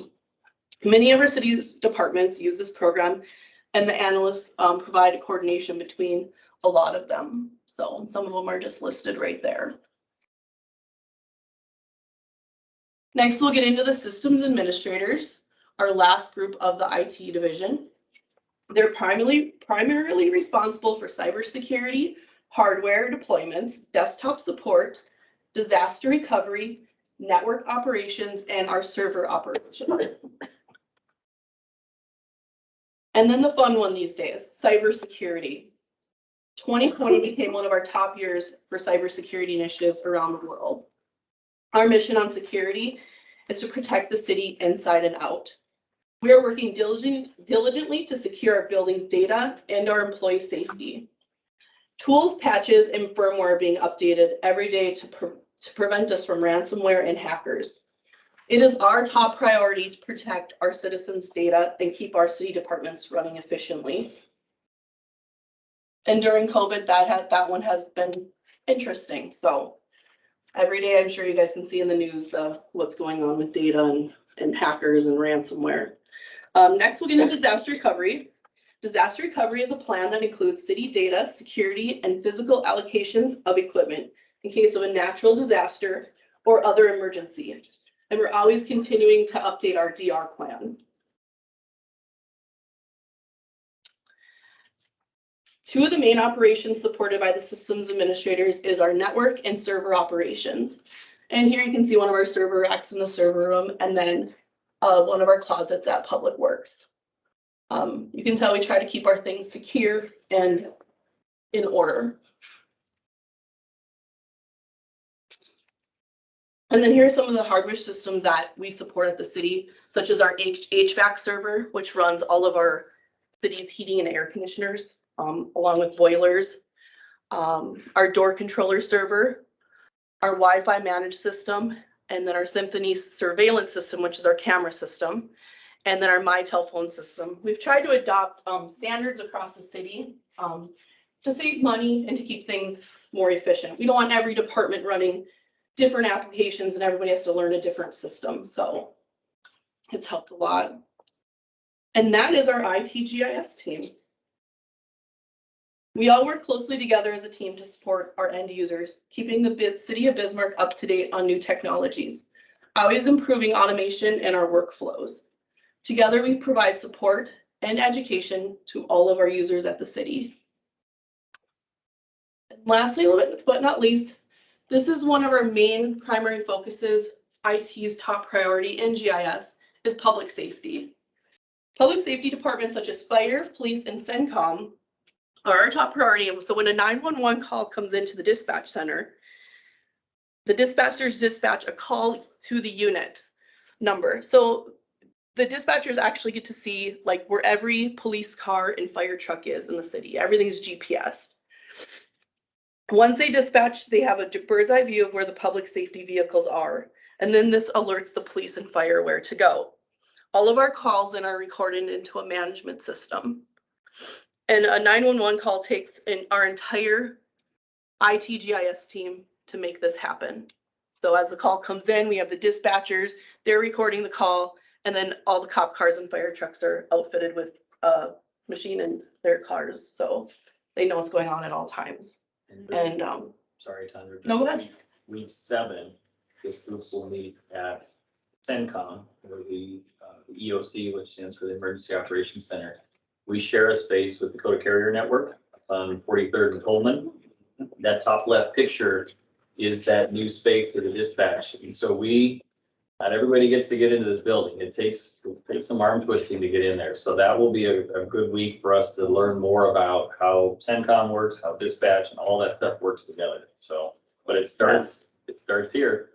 it all starts here. Yep, there's a lot, as you guys saw tonight, there's a lot of data that goes in the background of this, that everybody has access to in the city. All of our users use it from, like I said, assessing to dispatching a 911 call. So the data can be very, it's very important that we keep our data consistent and up to date.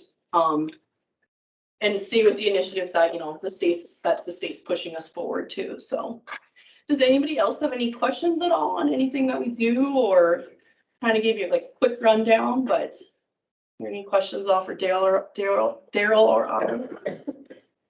That's the level, again, Packers. What was that? To confidence level again. Right now, I have a very strong confidence level. We had to have a new DR plan installed in the recent months here during COVID. So every day we have initiatives. We run off the state backbone. So we run off all of their initiatives too. They're very diligent. We either get alerted by the state if we already don't know before the state alerts us of something happening. So we, the commission actually just approved a plan last year that gave us a lot of support and help to get us to where we needed to be. So during COVID, that helped, and I'm glad we are where we are right now. So we've made all kinds of initiatives throughout the city. We've done cybersecurity training with our employees. We've changed how we do passwords. We've changed how we've had PPP, how the police now are VPNing in. We have multi-factor authentication turned on a lot of our things now that we used to not have just almost a year ago. So we work very diligently every day to make every effort we can to stay protected. So We have an off-site backup system. we do have an off-site backup system. Yes, we do. Actually, I'm not even gonna say where it's at. That's not a good idea. But we do. And a lot of our stuff is going to the cloud now, but yes, we do have an off-site backup also. And we also plan on having even a third coming up here next year. So yeah, you can never be too safe, right? I mean, a lot of our data, we have to keep it as safe as we can. It's citizens' data. We have nursing data. We have, 911 data. And so it's top priority of ours to every day work on it. So confidence levels really, really high right now. Your data is potentially there too if you use. Yeah. Obviously part of the city and. People pay their water bills online. We got credit cards. We got, we can't just hang back and, Well, none of that, just losing the data would be disastrous. Exactly. Yeah. You don't have all the hard copy stuff that you used to have with files. Right. I see the counties willing to do their, which is good, and that's good. They use us for the IT services. Yep, right now, You're doing it. we do it for them, yes, right now. Eventually looking at trying to do something. Yes. Yep, they go along with a lot of our guidelines. Yeah, that's a lot. So. And I know we told everybody we'd try and get done by 9:30, but we got one more chunk of first floor. Is that okay? Do you guys need a break? Can we anybody need to leave?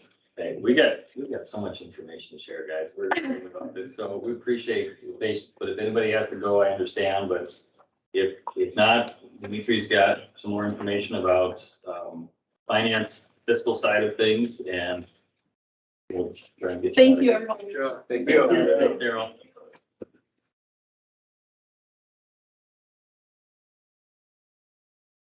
Oh, you guys had all the fun people were saving the best for last. You got 3 accountants to finish the night, so. Look, I need a cup of coffee. You don't look like an accountant. There.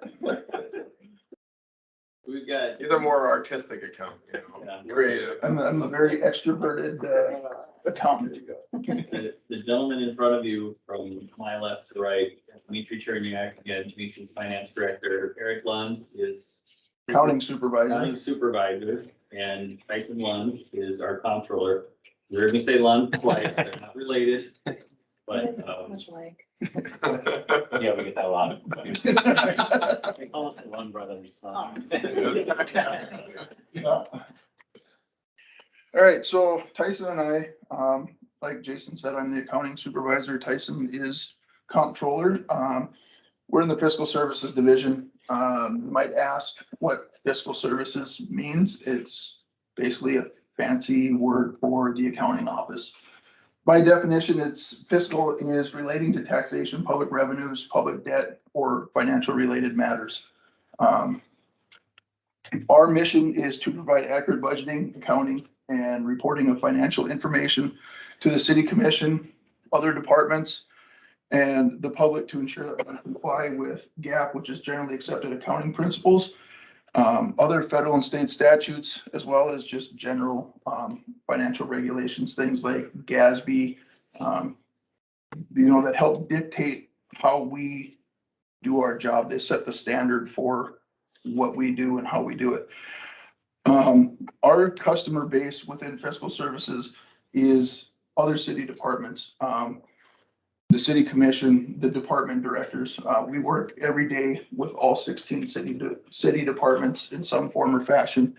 Our external customer base are our vendors, other government agencies, our citizens, our taxpayers, people that work with other people that you've heard tonight that, with municipal court that pay fees and fines, people that end up at the landfill, the library, public health, people that utilize utility billing.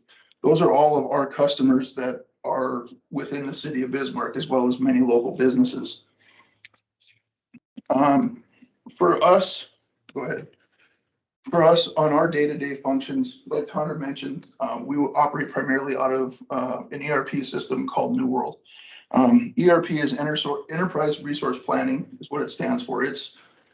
That is all encompassing of our financial data for the city. It handles all of our accounts payable, all of our accounts receivable, our receipting, our cash.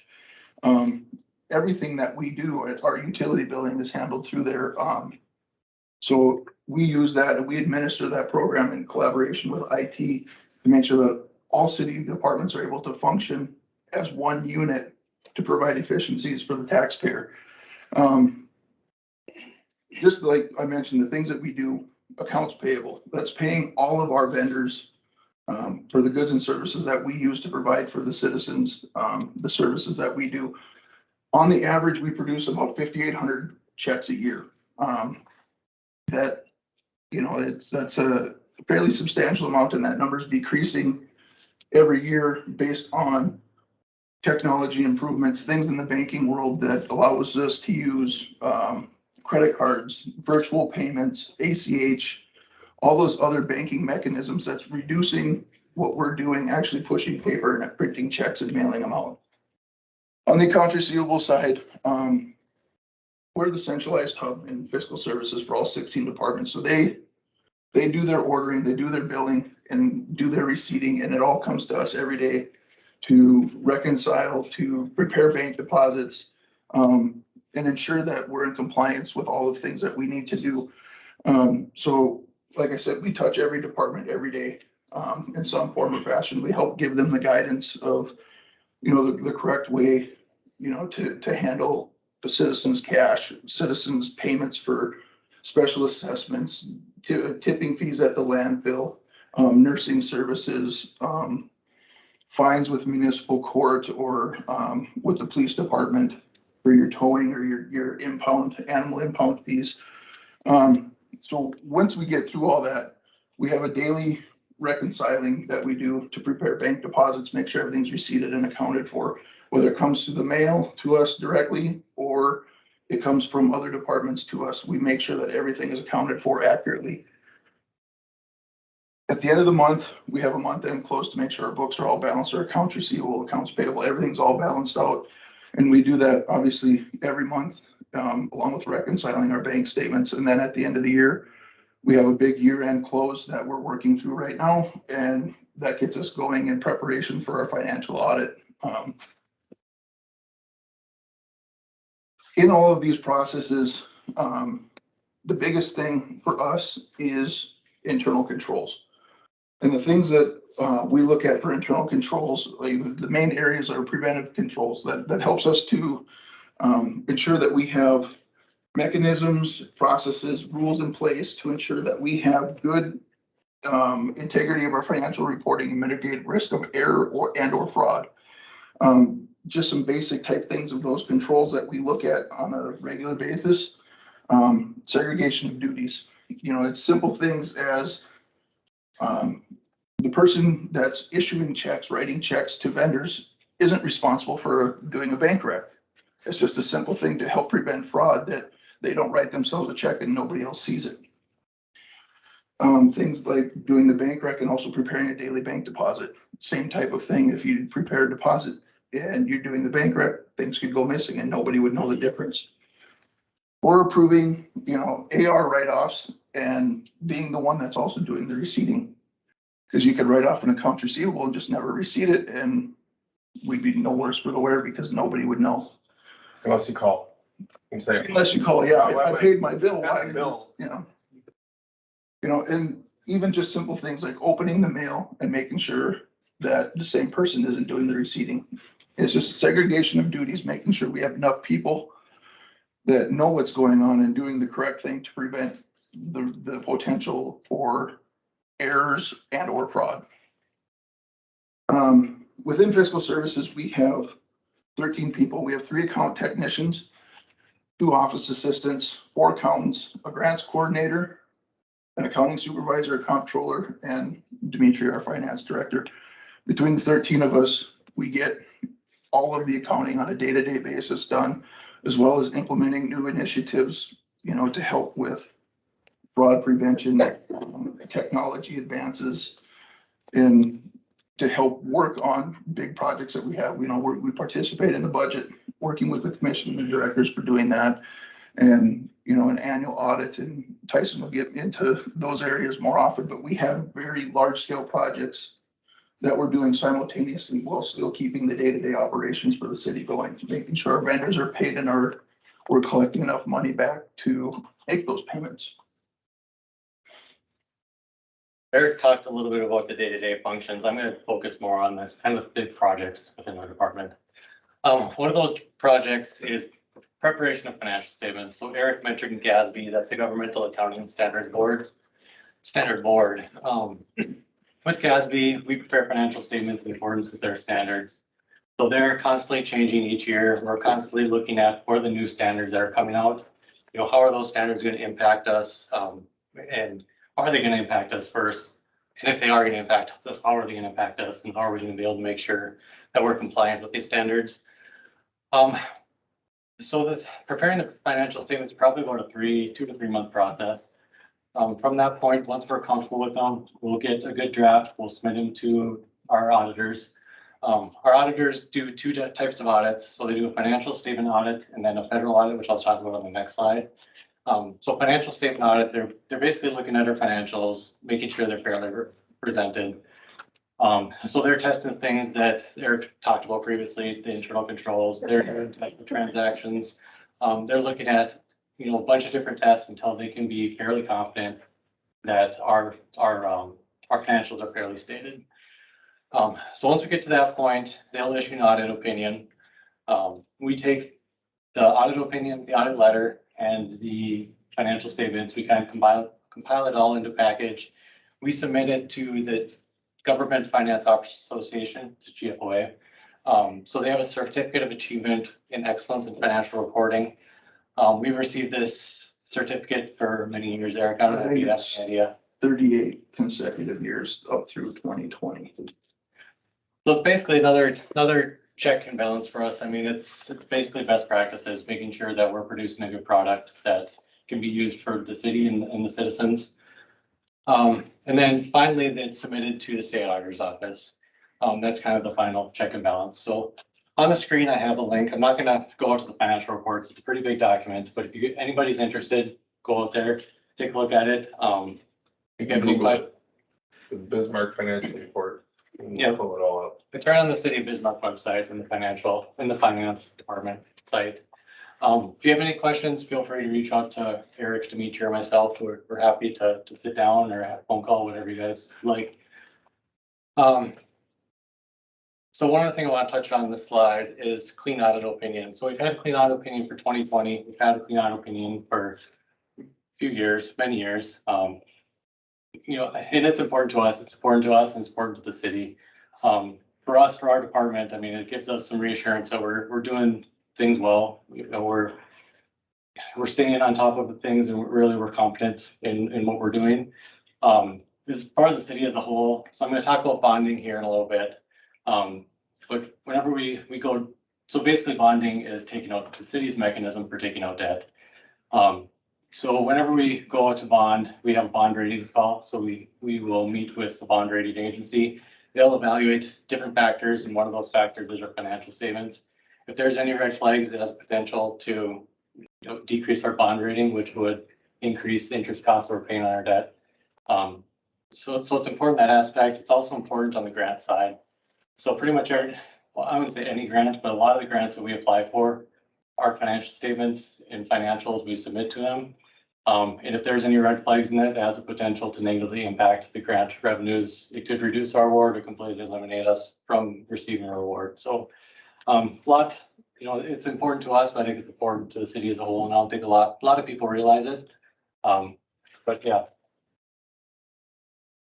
So the next one's a federal awards audit. So because the city receives over $750,000 in federal funds every year, we're required to have an audit or federal funds. Basically what they're doing is they're looking at our grants. Every grant we receive has different requirements, has different financial reporting, different laws, regulations that we need to follow. So auditors are looking at our major federal programs. They're doing tests to make sure that we're using the federal monies appropriately. They're also looking at internal controls again and making sure, we have the proper process and procedures in place to protect and mitigate against risk and fraud and errors. So one of the main schedule that we prepare for the federal audit is called the CFA. It's a schedule of expenditures of federal awards. So for 2020, we had $28.6 million in federal expenditures. So it basically lays out all federal expenditures, everything we spent that's federal, and it kind of breaks it down by program. And then our major programs that we had was CARES of 15.1 million. So that's Corona relief funds, and that was a mixture between general fund, airport, public health. EPA, we got 4.3 million. So those are water projects. So lead service line replacements, those types of things. And then DOT, 6.5 million. So those were the highways and streets type projects. Excuse me. Right, last slide that we have are just some other functions of our department. So grant oversight, that's the one that I'm going to talk about that isn't a project type thing. This is a day-to-day function. We're continuously looking at grants. Like I said previously, everyone's different. We're continuously monitoring them, make sure that we're staying in compliance and we're using the grant funds appropriately. Special assessments, we could probably have a whole session on this one itself. So special assessments, the majority of the work's done by engineering department. So so really they might talk about it in the presentation that you guys have with them. But they're determining what roads, what needs to take place, what needs to be fixed. They're determining the districts, what property is going to be benefiting from it. We take the data that's provided by engineering and we take the total construction costs of each of those districts, and we'll allocate those costs out to each property based on our special assessment policy. With bonding, again, that's the city's way of taking out debt. So we bond annually for special assessment construction costs. So when we bond, we'll reimburse the city for the construction costs. When the citizens make their special assessment payments, we'll put those in the debt service fund and we'll make the bond payments throughout the year with those funds. And then also with bonding, we're continuously evaluating existing bonds for opportunities to take advantage of lower interest rates. So once most bonds become callable after a certain point. After that point, it's similar to refinancing a mortgage on your house. With the interest rate environment that we're in right now, interest rates are really low, so we've been refinancing as much as we can. And we're continuously monitoring that and looking at ways that we can save money.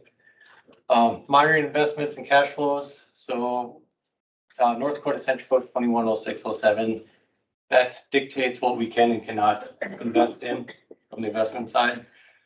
So really, our philosophy there with cash flow is obviously maintain enough cash to pay for operations, but then maximize our return on our investments while trying to minimize our risk.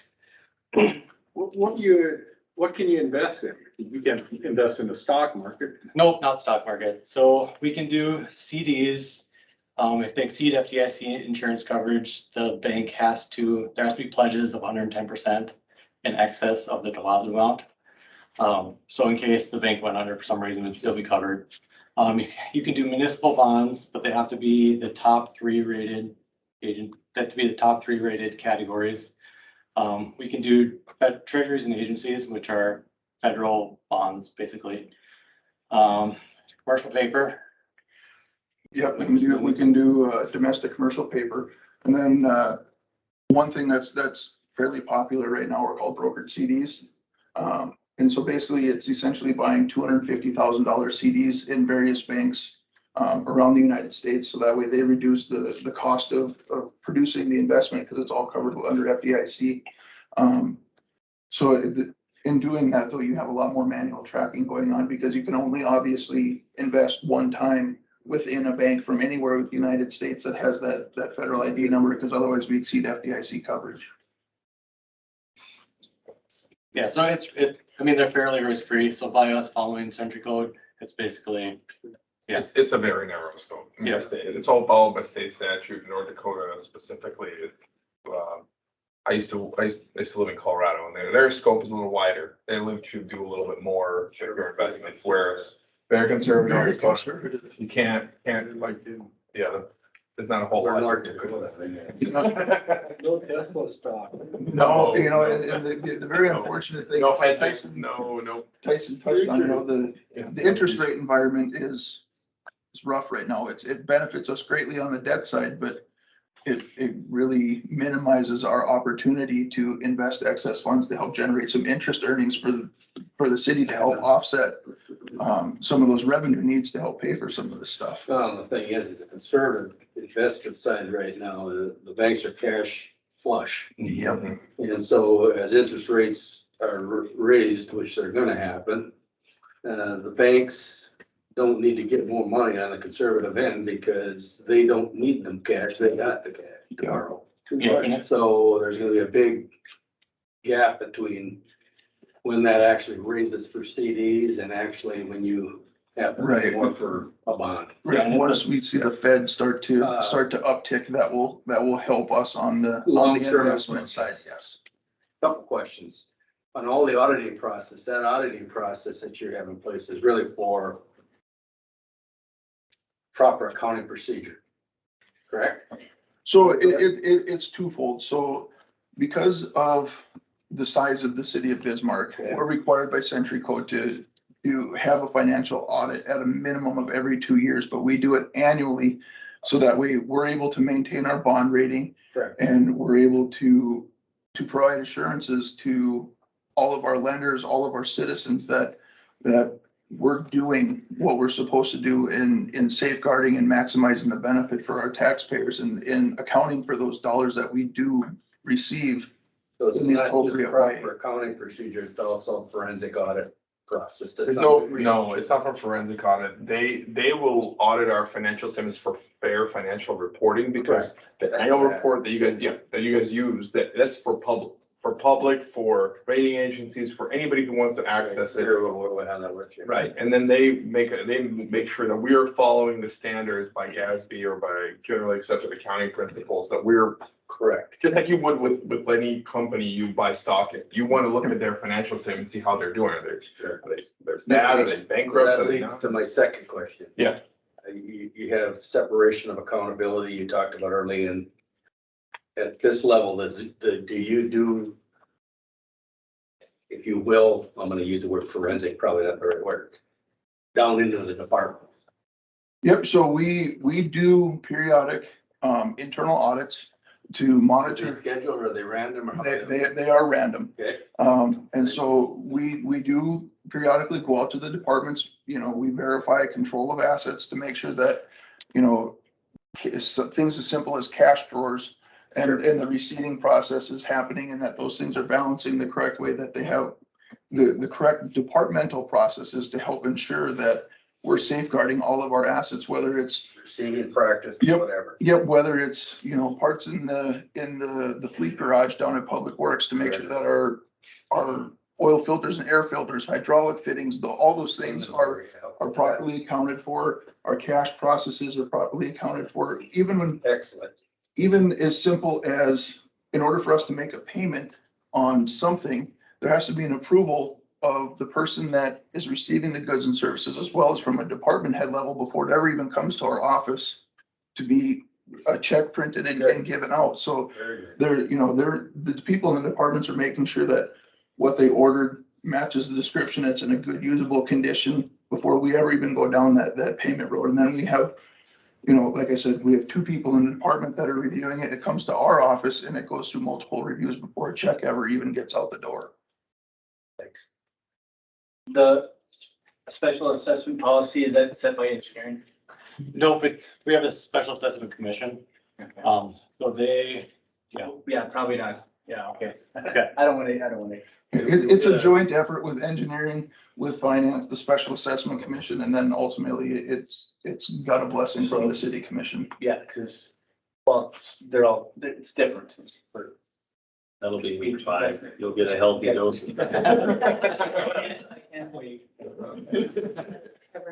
And we can certainly talk about the process if you want, like, they won't know the financial side as much, but they know some of it, and how we do it, but basically, like I think these guys mentioned, if the engineer goes out and they decide which roads they're gonna do, what they're gonna do, then they bring to us, say, okay, we're gonna do this, do we have enough money, because they subsidize a piece of it for arterial streets. And so they come to us and look at how much sales tax we have to finance, so that's what primarily finances that's dedicated revenue source for them. And then they will decide the rest is specially assessed. So they'll say, okay, we're gonna cut checks for these vendors to do the work over the course of the year. Then the following year, we'll go out and we'll get debt funding from, the city will take on debt in order to finance this. And then when the citizens when you guys start paying special assessments to the city on your property, that goes to pay the debt.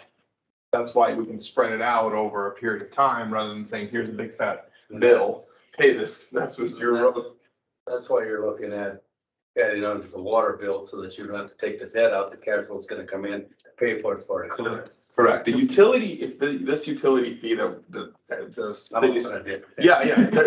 give you background, the city's trying to remove the street maintenance, just the street maintenance specials. There's other specials. Correct. Street maintenance special, they're trying to get rid of it and make it into a fee. Right. And there's a task force of citizens and business owners, community members right now that's working on it. It meets every 2 weeks on a Monday afternoon and to create a model that will go out to the vote of the citizens. You guys all and everyone in the city to vote on and say, yes, we want a $35, monthly fee rather than surprise special assessment 1 year. And people will. From an accounting standpoint, is Yeah. that a good idea? Absolutely. Because Is it actually gonna save taxpayers money? absolutely. Because not only will it, there's a question of, should we pay off all of your old street maintenance specials with this fee? Yeah, that's it. And should we not, that's for them, for the task force to and the commission to decide. Go ahead. But on the other side, they have to sit on this debt load until assessment's made, and until you pay off your specials, they're sitting on the debt. Yeah. That's How you our get there debt. is gonna be hard, but I'm just, Our debt. on that system, is that a good thing? Well, you have to think of it, from a perspective of, as a personal, if you thought of it as yourself, would you rather be able to raise the capital to fulfill all the needs that you want to do rather than go to the bank and take out a bank note That's right. to try to get there? If you want to go on a vacation, you build the capital for $5,000-6,000 to go to some nice tropical island in January. Or you go take out the debt and then you're gonna repay it now for the next 6 years, and you're kind of handcuffed for what you want to do for the next 5-6 years down the line. Well, and the way it works here, and it has been done here for, forever, and that's how they repair streets is, nobody else pays except us citizens. I live in Bismarck too, and my specials on my property, and well, that's how we pay it. And every year we take out debt. And if we don't take out debt, we're not gonna have any street maintenance. And our streets are gonna go to crap, eventually. I think the engineering will tell you how they keep their threshold on what to repair, what not to repair, and how they determine that. They just have a method, a whole system of how they do that. And so for going to a fee, you're eliminating the debt side of things, like you said. Well, and not only that, you're collecting the money up front. You have to invest. Correct. And more importantly, if you're taking out debt, you're subjected to the interest rates of the market. Correct. If the market is asking for, say, right now it's like 1% 2% that the city could get. And that's the other thing, the city can take on debt for really, really, really cheap because we're in government. But that's unusual. Right. Yeah, we're in a very unusual time in our interest rate environment. No, but if you have interest rates of 10%, guess who we're charging 10%? The citizens, you guys, me, everybody, anybody, all these guys who live in Bismarck. I don't think a lot of people probably hadn't lived through the inflation period of the late 70s and 80s. I know a building in this town that was built for 18% money. Wow. Yeah. And that's the problem is when you're recurringly going to debt and you have no choice. There's no choice. It's not like, oh, I can save up money for a vacation and then take it. No, my street's gonna go to crap if I don't take out the debt. So you're just it's an annual process for us. Sorry. So no, this is a good conversation. From an accounting standpoint, how hard is it gonna be to get where we are onto that? From our system. I'll let him answer that question. The brunt of that, it's not gonna be easy, I guess, the way I see it. I mean, so the idea behind it is the cash is, if we get to that utility fee base, the cash is going to build over time. So there may be a period of time where we have getting from one ideology to the next ideology where we have to grow into it, it'll take a few years to grow into this to maybe, be at the same level of scale as to what we're currently doing, but I think it's very feasible to get there. What's your guess in timeframe? Less than 2 years. Really? That's right. The dilemma becomes, myself, I just had my street redone. And I got an assessment coming up on my tax. Next They year. pick this in next year. I have to pay for my street plus pay for my new street. That's why That's what this, timeframe gonna be. well, that's what they're trying to determine how that's gonna work. Plus the other piece becomes new development. You have new streets, new development, new housing development. Well, and that won't be covered under a fee, No, right? that's a separate. That's separate. The developers should pay it. It's an issue. Well, that might be like a political push to that, right? If the voters approve that, this maintenance fee, just the maintenance fee, then there might be some, I don't know, incentive maybe, or I don't know, political pressure. I don't know what you call it. There might be some of that.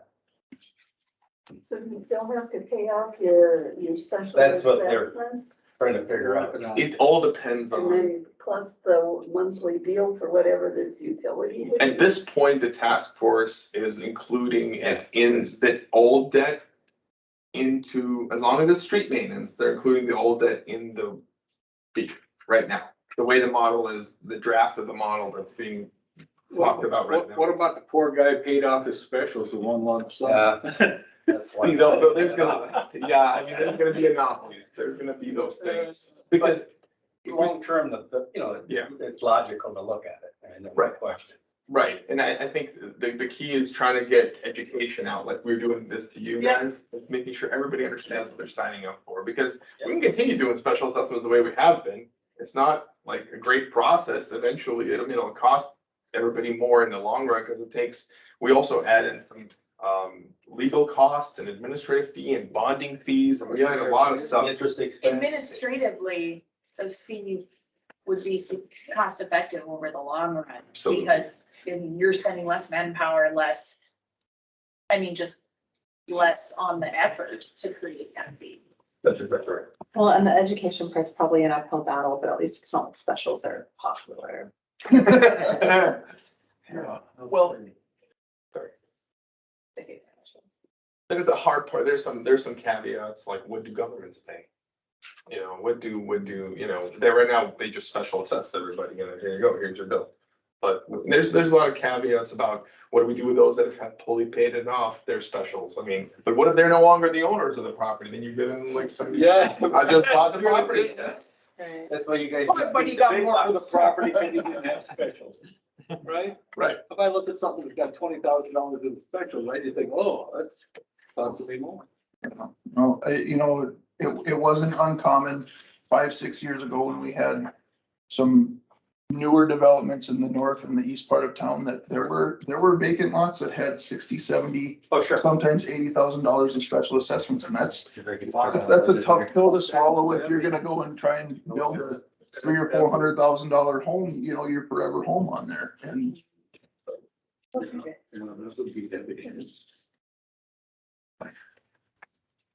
So that kind of nice transition there to the budget. Save the best for last. You guys awake still? Yeah. there he is. Dimitri's only got 47 slides, so we should be done. Yeah. So I mean, you know, I was gonna bring some like 5-hour energy or something, but you know, I don't think you guys would. But you know, I want to just kind of recap. This will kind of recap what these guys just said. I mean, you look at the whole picture here. Okay, assessing value, you know, does valuation of properties. They have to have fair and equitable value in accordance with state statutes. Then, you know, IT does various processes to help them with that, to help us track the data. Really boils down for us to this. And what these guys just talked about is kind of like the year and the audit. But this is our cycle. We're always kind of in 3 years. We're always looking back to get the audit done. Like we're going to look at 2021. We're looking at the current year to see how we're doing in 2022. What are the costs? And we're looking at the budget, which is ahead. We're looking at what's going to be the next year. What's going to happen? What are we going to do? And a lot of what we do is required by state statute. It either follows some guidance like GAAP or GASB, which is accounting standards. And so and the state statutes require for us to budget things. We need a permission to spend, which is called an appropriation. Every government, I'm telling you this stuff is every single government, local government, even state government is all the same. So I'm just telling you basic government theory. You might know it, you might not, but I'm going to cover it. So basically every government has a general fund. It basically means unrestricted money that they can spend. And a lot of times it's for local governments, it's property tax. Depends on the government, right? You have for school districts, it's all property tax. Maybe state funding. For us, we have fees, we have state funding, we have property tax. Again, it depends on the government, but every single government has, like, state will have income tax as theirs. So it will have a general fund, and that's really where majority of the spending happens in terms of government type of activities, such as like police and fire and those kind of things. Special revenue funds are, for us, is like a sales tax. Everybody says, oh, you guys collect sales tax. Don't you have enough? No, our sales tax is restricted by our home rule charter, by statute, and says we can only, because the voters vote on sales tax. So you can only tell me that on the ballot question, it says can only be used for XYZ, and that's the only thing we can use it on. So street maintenance is one of them. And the other one is reduction of property tax for the general fund. The other one is snow removal. We can use it for snow removal. So there's only specific things we could use the sales tax for. And anytime you have those types of revenue sources, they're called special revenues. And that means they are restricted by external outside force, outside document, or it's committed by the commission. The commission said, we're taking this revenue and we're only using it for that. And that's the end. And there's nothing we can do about it. Then there's also debt service funds, and those are your special assessment type funds where, you know, we have the debt, we collect the money, we pay the debt. You know, I mean, that's what you guys pay, what I pay on my tax bill every year.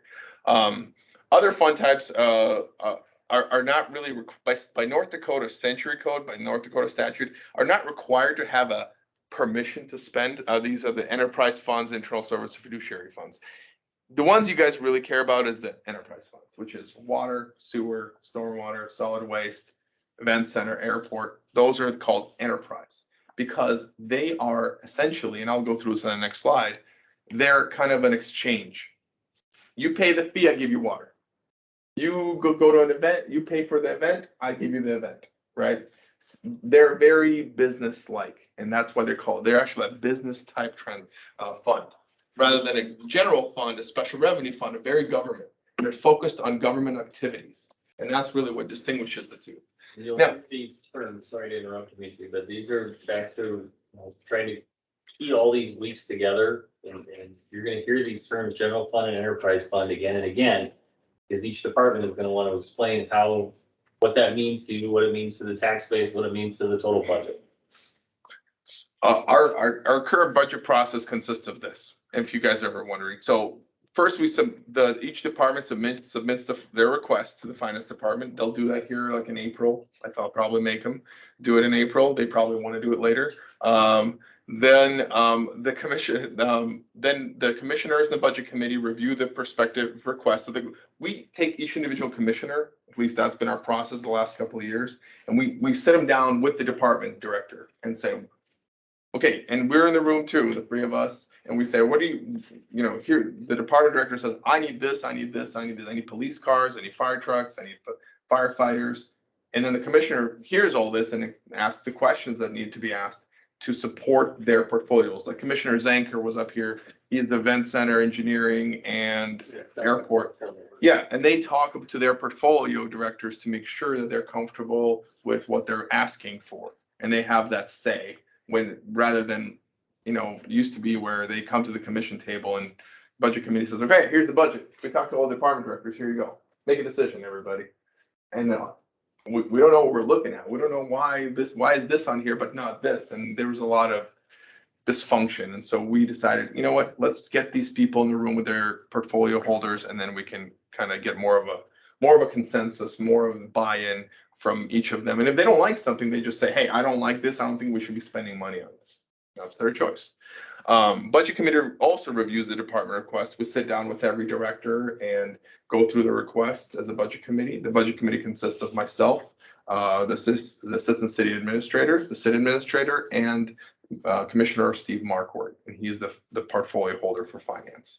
And so the four of us kind of make significant decisions, and I always have Tyson and Eric in there to kind of help us with looking up information and things like that. But anyway, we review all of this and all the requests, and then we make recommendations. Sometimes we say no, yes, no, yes, yes, no. We go through that process, and then we do several presentations to the city commission for them to make their decisions. And they'll ask questions, and they will say, well, I don't agree with this, and they'll have debates, and it gives them several meetings to get kind of this sorted through before we have to finalize the budget, because there is a deadline on the budget, and the budget is due by, there's a preliminary budget, which is how you get your preliminary statements. If you ever get in August, you go look in your mail and you get a preliminary statement, that comes because we have a deadline of August 10th, I think, to submit all of our stuff to the county, and they're the ones who do all the tax collection. So we're the city, right? There's like multiple entities in the city, and there's city, there's a county, there's parks, there's school district, and the state also has a little piece of the property tax. So county does all the collection. We just tell them, hey, here's what we think we should be collecting. Here's our mills. Here's what we need in terms of property tax. And then we finalize the budget in September. So they have about a month to make any changes or change their minds or what have you. The commission does that. Anyway, this is budget methodology. Again, I'm going back and telling you everything there is to know about governmental accounting and governmental finance. Every government is the same way.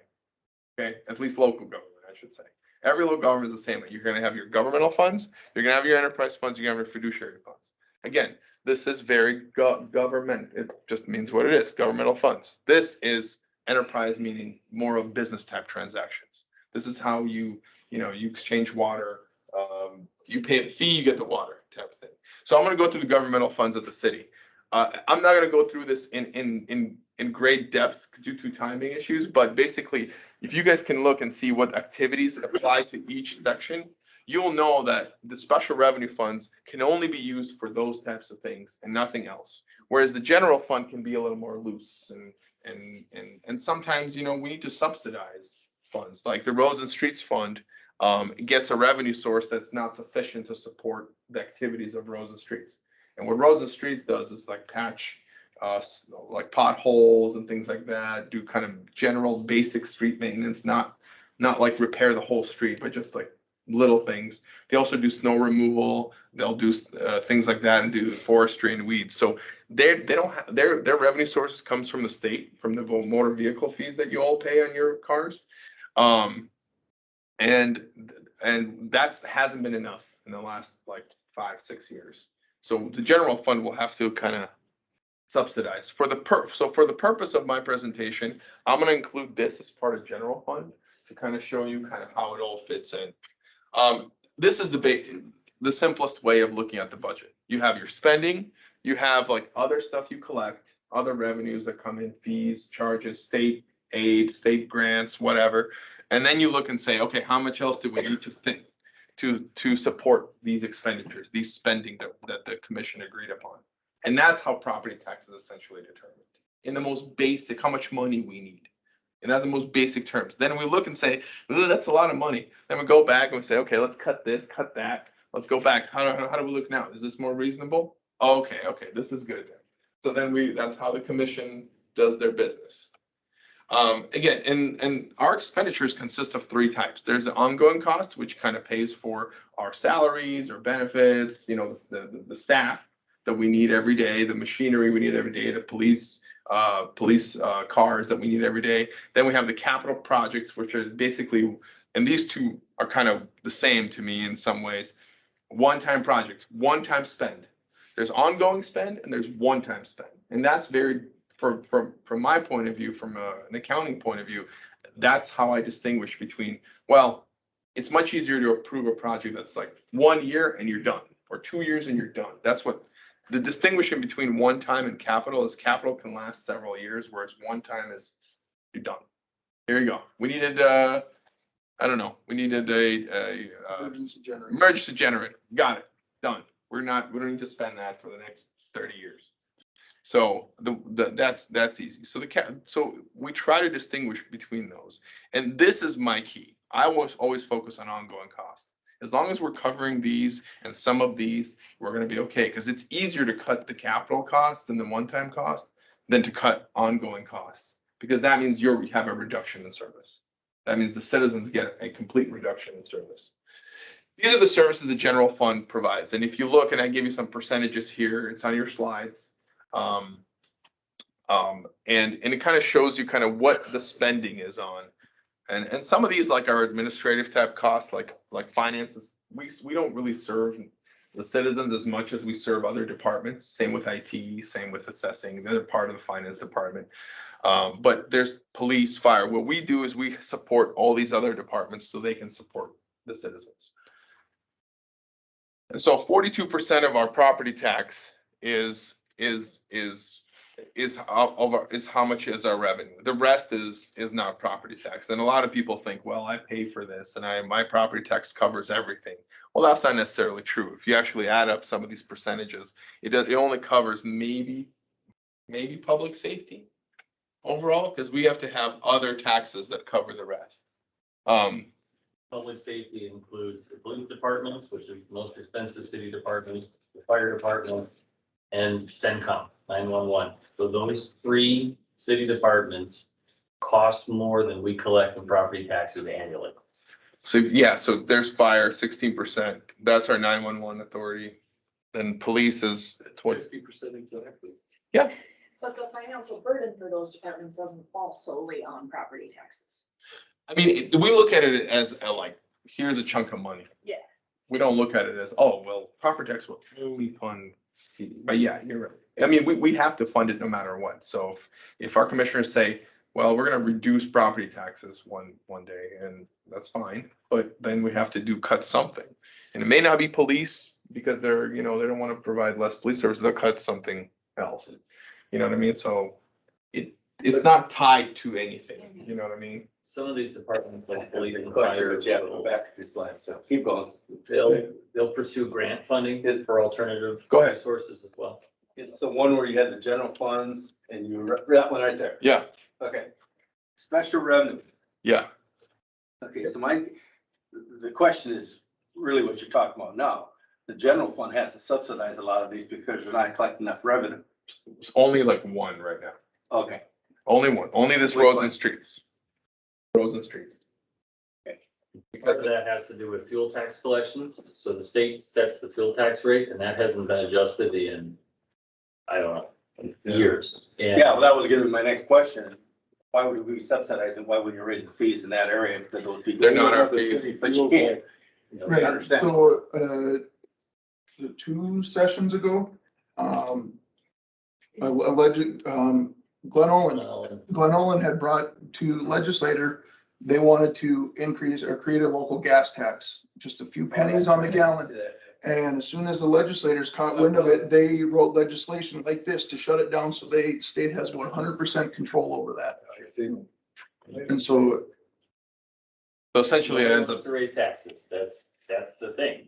Well, that's the the dedicated 0.5% for the gas tax, the motor vehicle fees, I mean, I don't know how much you guys, poke around the internet, but I drove a full-size pickup and it cost me a few $100 to register it every year. There are other states within the United States that charge $800, $1,200 for the same vehicle. It's very, very cheap for us to register a vehicle in North Dakota. And so where we're getting that money from the gas tax and motor vehicle fees, those have been stagnant for so long. Well, costs for everything have increased exponentially and we're still using a 1988 funding And mechanism. fuel economy's gotten better. Yeah, fuel economy's gotten better. Electric vehicles, hybrid vehicles have hit the market, so that gas reliance is also helping to Well, it reduce that. explains the need for the 0.5% on the major road projects. That's tax. Yep. It's part of it, yeah. It helps us to be able to fund those things. Okay. The one thing on this one, I mean, I'll point out to, okay, 42%, 28 million is what we collect in property tax, but then the sales tax subsidizes $9.8 million for the property tax reduction. So, So that third of it, we take $9.8 million of our total sales tax collections. We turn around and buy down property taxes for property owners of Bismarck. And that number is fixed. That number is now fixed since 2018. If you guys were residents, you remember the vote that we had. That's part of the lockdown number. 4 years ago, roughly, that we used to use sales tax money to subsidize the value of 25 mills. Correct. And that vote went through and was passed by the citizens of Bismarck to freeze that number at 25 mil value of 2018. And so that number will no longer increase for the property tax buy down. It's frozen at that $9.8 million level. And just to maybe put some of that into perspective, we collect about $15.5, $16 million a year in sales tax. At 1%. At 1%. So that 0.5% that goes to roads, major arterial, that's about 8 million a year that gets pushed into projects like 43rd Avenue. So you've seen that progression of improvement. That's restricted. Yeah, it is. Yep. So then out of the 15, we take 9, almost 10, and we say, that's going to offset property tax for everybody. So one sales tax. This is more it's a question of why instead of how government works. But why, so is, we're making consumers pay property tax. Essentially. Right, I mean, that, when it all comes out in the wash. Yeah.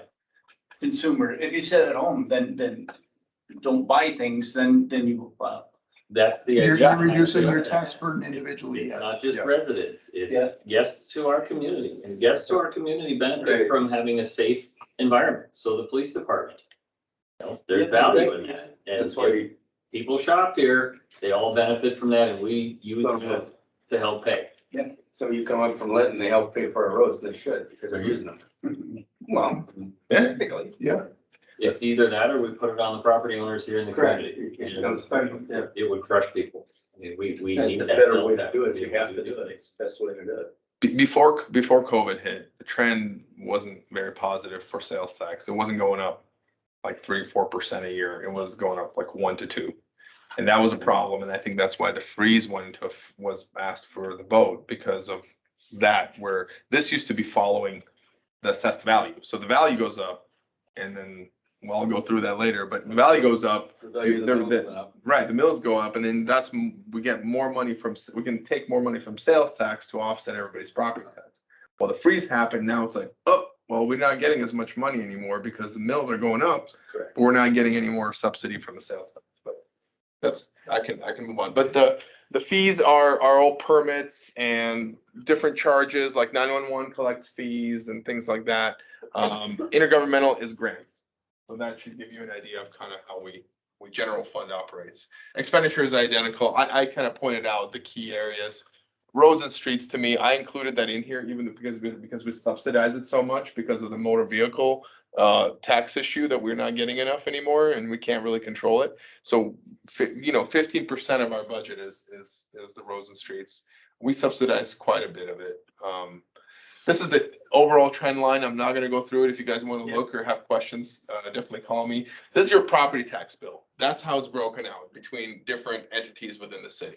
You have your city, you have your county and state, you have your parks district, school district. And obviously school district is the largest one. We're the second largest one.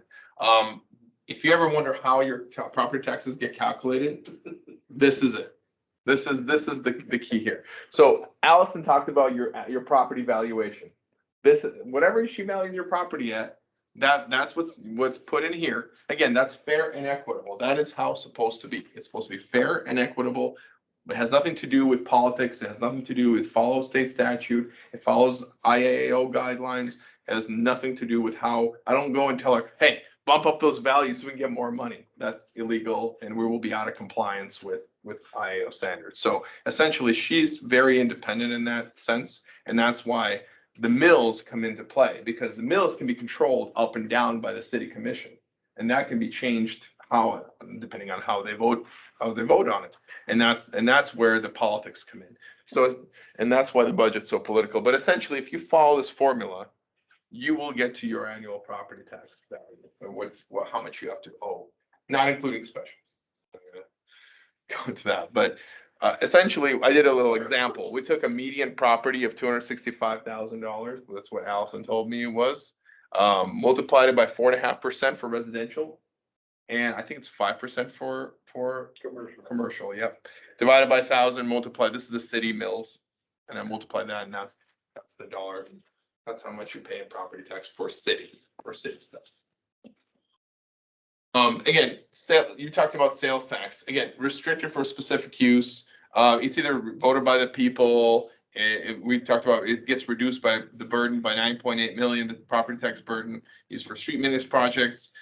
We contribute to offset some special assessments on arterial roads. We do snow removal stuff with it. We'll buy snow removal equipment with it and stuff like that. But there's other allowed uses that's in the ballot, but it has to go through the vote of 60% of the citizens. So if we want to change use, like I think one gentleman came to the commission and said, we want to reuse the sales tax to reduce the water rates. Well, that's fine and dandy. First of all, we'd have to reduce one of these other things first, like street maintenance, and then it would have to probably go to the vote of the people. Again, I'm not gonna go through these trends unless you guys have any questions after you have my email address and contact information. Again, we talked about how we subsidize the general fund, and it's quite a bit, especially with the fact that you'll go to see Fleet and you'll see their equipment, which is really, really cool. They do. Yeah, that's not next week. Yep. Yeah, Kurt will show you all the sweepers and the snow removal equipment and everything. That stuff costs money. And up until last year, there was no plan of replacement for that. And essentially, there was a lot of obsolete equipment being used at the city. And that was very concerning, I think, for me and for Commissioner Marquardt and most of the commission, because I think they were worried that, what do we have more of than anywhere else? Snow. Seriously. If you were down in Florida, who cares? But we need this equipment in order to get people to work and get people around. And if we don't have a plan for replacement, then we're gonna have things break down and we're gonna have reduction of service. So we had to make sure that we have some sort of ongoing plan